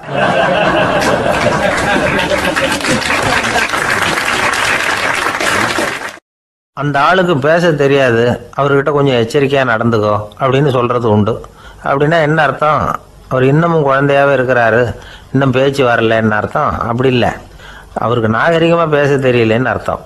பேசுறதுங்கிறது மனுஷனால மட்டுமே முடியக்கூடிய ஒரு காரியம். அப்படி இருந்தும் அதோட பெருமையை வந்து அவன் இன்னமும் சரியா புரிஞ்சுக்கலன்னு தான் சொல்லணும். அதனாலதான் அவன் அளவுக்கு அதிகமா வார்த்தைகளை கொட்டி விடுறான். அதுக்கப்புறம் அதையெல்லாம் திருப்பி அள்ள முடியாம கிடந்து கஷ்டப்படுறான். கொட்டுன வார்த்தையை அள்ள முடியுமா? ஒருத்தரை இன்னைக்கு பார்த்து முட்டாள்னு திட்டி விடுறீங்க, நாளைக்கு மறுபடியும் அவர்கிட்ட போய் நேத்திக்கு உன்னை முட்டாள்னு சொல்லிவிட்டேன், அந்த வார்த்தையை திருப்பி கொடு, வாங்கிட்டு போயிடுறேன் அப்படின்னு நான் சொல்ல முடியும்? அவன் கோபக்காரனா இருந்தா நேத்திக்கு அதை வேற விதமா உங்களுக்கு திருப்பி கொடுத்துருப்பான். உலகத்துல எவ்வளவோ ஜீவராசிகள் இருக்கு, அதுக்கெல்லாம் வாய் இருக்குது. அந்த வாயெல்லாம் எதுக்கு உபயோகம்? சாப்பிட்றதுக்காக. ஆனா நமக்கு இருக்கிற வாய் சாப்பிட்றதுக்காக மட்டும் இல்லை, பேசுறதுக்காகவும் தான். பேச முடியலன்னா வாய் இருந்தா கூட அது வாயில்லா ஜீவன் தான். ஒரு பையனை பார்த்து அது வாய் உள்ள புள்ள பொழைச்சிக்கும் அப்படின்னா மற்ற பையன்களுக்கெல்லாம் முகத்துல வாயே இல்லைன்னு அர்த்தம்? அப்படி இல்லை, அந்த பையன் கொஞ்சம் கெட்டிக்காரத்தனமா பேசுவான்னு அர்த்தம். அதனால எப்படி பேசணும் அப்படிங்கிறத நாம முக்கியமா தெரிஞ்சுக்கணும். இதுக்கு 8 விதமான குறிப்புகளை நம்ம பெரியவங்க சொல்லியிருக்கிறாங்க. பேச்சுக்கு 8 அங்கங்கள் உண்டு அப்படின்னு அவங்க சொல்றாங்க. அதெல்லாம் என்னென்ன அப்படின்னா, உண்மை, நன்மை, அன்பு, நிதானம், இனிமை, ஆழம், சமயமறிதல், சபையறிதல். இந்த 8 தன்மையும் பேச்சில் இருக்கணுமா. இதையே கொஞ்சம் விவரமா சில பேர் போர்டில் எழுதி வச்சிருப்பாங்க. அதாவது எழுத்துலையாவது அதெல்லாம் இருக்கட்டுமே அப்படின்னு நினைச்சு நீங்க கூட சில இடங்கள்ல இதை பார்த்துருக்கலாம். அதாவது உண்மையே பேசுக, நன்மையே பேசுக, அன்பாக பேசுக, நிதானமாக பேசுக, இனிமையாக பேசுக, ஆழமுடையதாக பேசுக, சமயமறிந்து பேசுக, சபையறிந்து பேசுக, இப்படி எழுதி வச்சிருப்பாங்க. இந்த 8 அம்சமும் சரியா பொருந்தி இருந்தாதான் அது பேச்சு. மற்றதெல்லாம் பேச்சாயிடாது. பேச்சு ஒரு சிறந்த கலை. எல்லாத்தையும் விட பேசாம இருந்தும் பழகணும், அது ரொம்ப முக்கியம். உண்மையே பேசணும். சத்தியத்துக்கு மதிப்பு கொடுக்குறவங்கள தான் சரித்திரம் மதிக்கும். உண்மை பேசினா மட்டும் போதாது, அந்த உண்மையில நன்மை கலந்துருக்கணும். கொலைகாரனுக்கு பயந்துக்கிட்டு ஒருத்தன் உங்க வீட்டுக்குள்ள ஒளிஞ்சிருக்கிறான். அந்த முரட்டு ஆசாமி கையில அறிவாளோட வந்து அவன் இங்க வந்தானான்னு உங்ககிட்ட கேட்கறான்னு வச்சுங்க. உண்மைதான் உயர்வு தரும் அப்படின்னு நினைச்சுக்கிட்டு, ஆமா உள்ளதான் இருக்கிறான், அடுப்பங்கரையில குதிருக்கு பின்னாடி உட்காந்துருக்கிறான், போய் பிடிச்சிட்டு போங்க அப்படின்னு நான் சொல்லுவீங்க? அது நன்மை இல்லாத உண்மை. அதனால பிரயோஜனம் கிடையாது. அதே மாதிரி உங்க பேச்சில் அன்பு இருக்கணும், நிதானம் இருக்கணும், இனிமை இருக்கணும், சிந்தித்து பேசணும். சமயம் அறிந்து பேசுறதும் முக்கியம். அதை பத்தி நமக்கு வேற யாரும் சொல்லிக் கொடுக்க வேண்டியதில்லை. எந்த நேரத்தில் யாருக்கிட்ட எப்படி பேசினா காரியம் நடக்கும் அப்படிங்கிறது நமக்கு நல்லா தெரியும். அது கைவந்த கலை. அவையறிந்து பேசுற திறமை பேச்சாளர்களுக்கு ரொம்ப அவசியம். அது இல்லைன்னா நிலைமை பரிதாபமாயிடும். ஒரு பேச்சாளர் ரொம்ப மும்முரமா பேசிக்கிட்டே இருந்தாராம். ரொம்ப நேரம் நிறுத்தவே இல்லை, பேசிக்கிட்டே இருக்கிறார். சபையில் இருந்தவங்கெல்லாம் ஒவ்வொருத்தராக எழுந்திரிச்சு போய்கிட்டே இருக்கிறாங்க. கடைசியில் 2 பேர் தான் அக்கறையாக பேசுகிறவரை கவனிச்சிட்டு உட்காந்துருந்தாங்களாம். மேடையில் பேசிக்கிட்டு இருந்தவர் அவங்கள பார்த்து சொன்னாராம், எனக்கு கூட்டம் முக்கியம் இல்லை, எவ்வளவு பேர் என் பேச்சை கேட்குறாங்க அப்படிங்கிறது முக்கியம் இல்லை. நீங்கள் 2 பேராவது ஊக்கமாக என்னை கவனிச்சிக்கிட்டு உட்காந்துருக்குறீங்க, அது போதும். உங்களுக்காகவே நான் பேசிக்கிட்டு இருக்கிறேன் அப்படின்னார். இதை கேட்டதும் உட்காந்துருந்த 2 பேரில் ஒருத்தர் எழுந்திருச்சு, அப்படி இல்லைங்க, நாங்கள் 2 பேரும் நீங்கள் பேசி முடித்த உடனே தொடர்ந்து பேச வேண்டிய ஆளுங்க, அதுக்காக தான் காத்துக்கிட்டு இருக்கிறோம், சீக்கிரம் முடிங்க அப்படின்னாங்களாம்.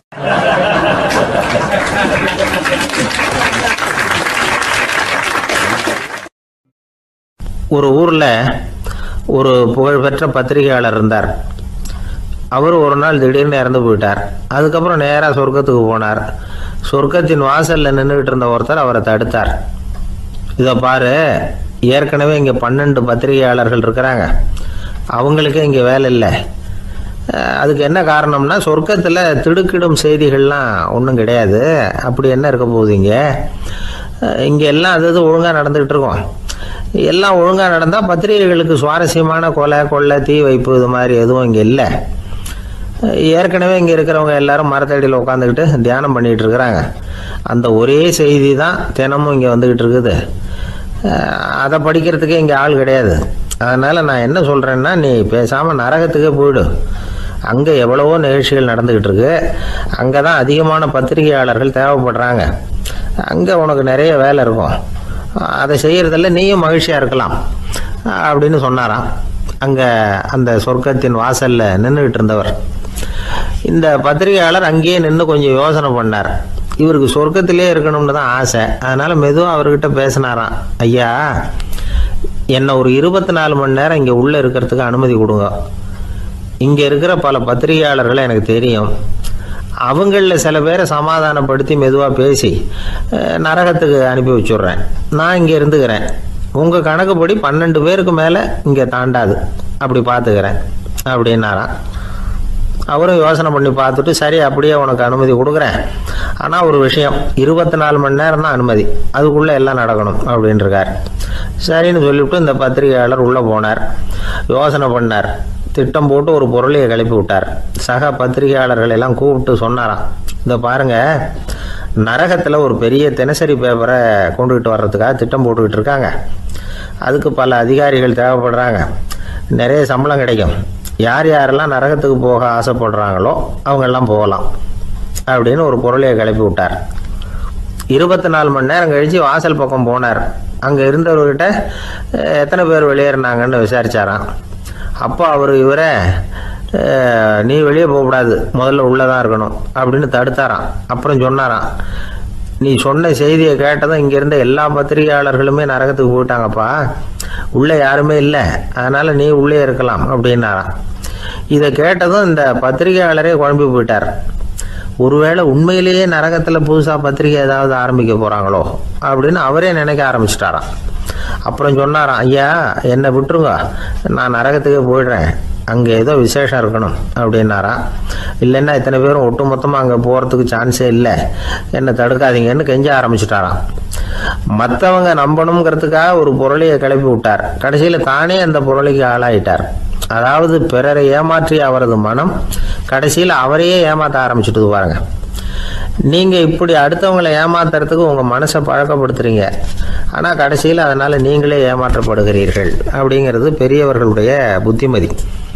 அதனால் உங்கள் மனசுக்கிட்ட ரொம்ப எச்சரிக்கையாக இருங்கோ அப்படிங்கிறாங்க.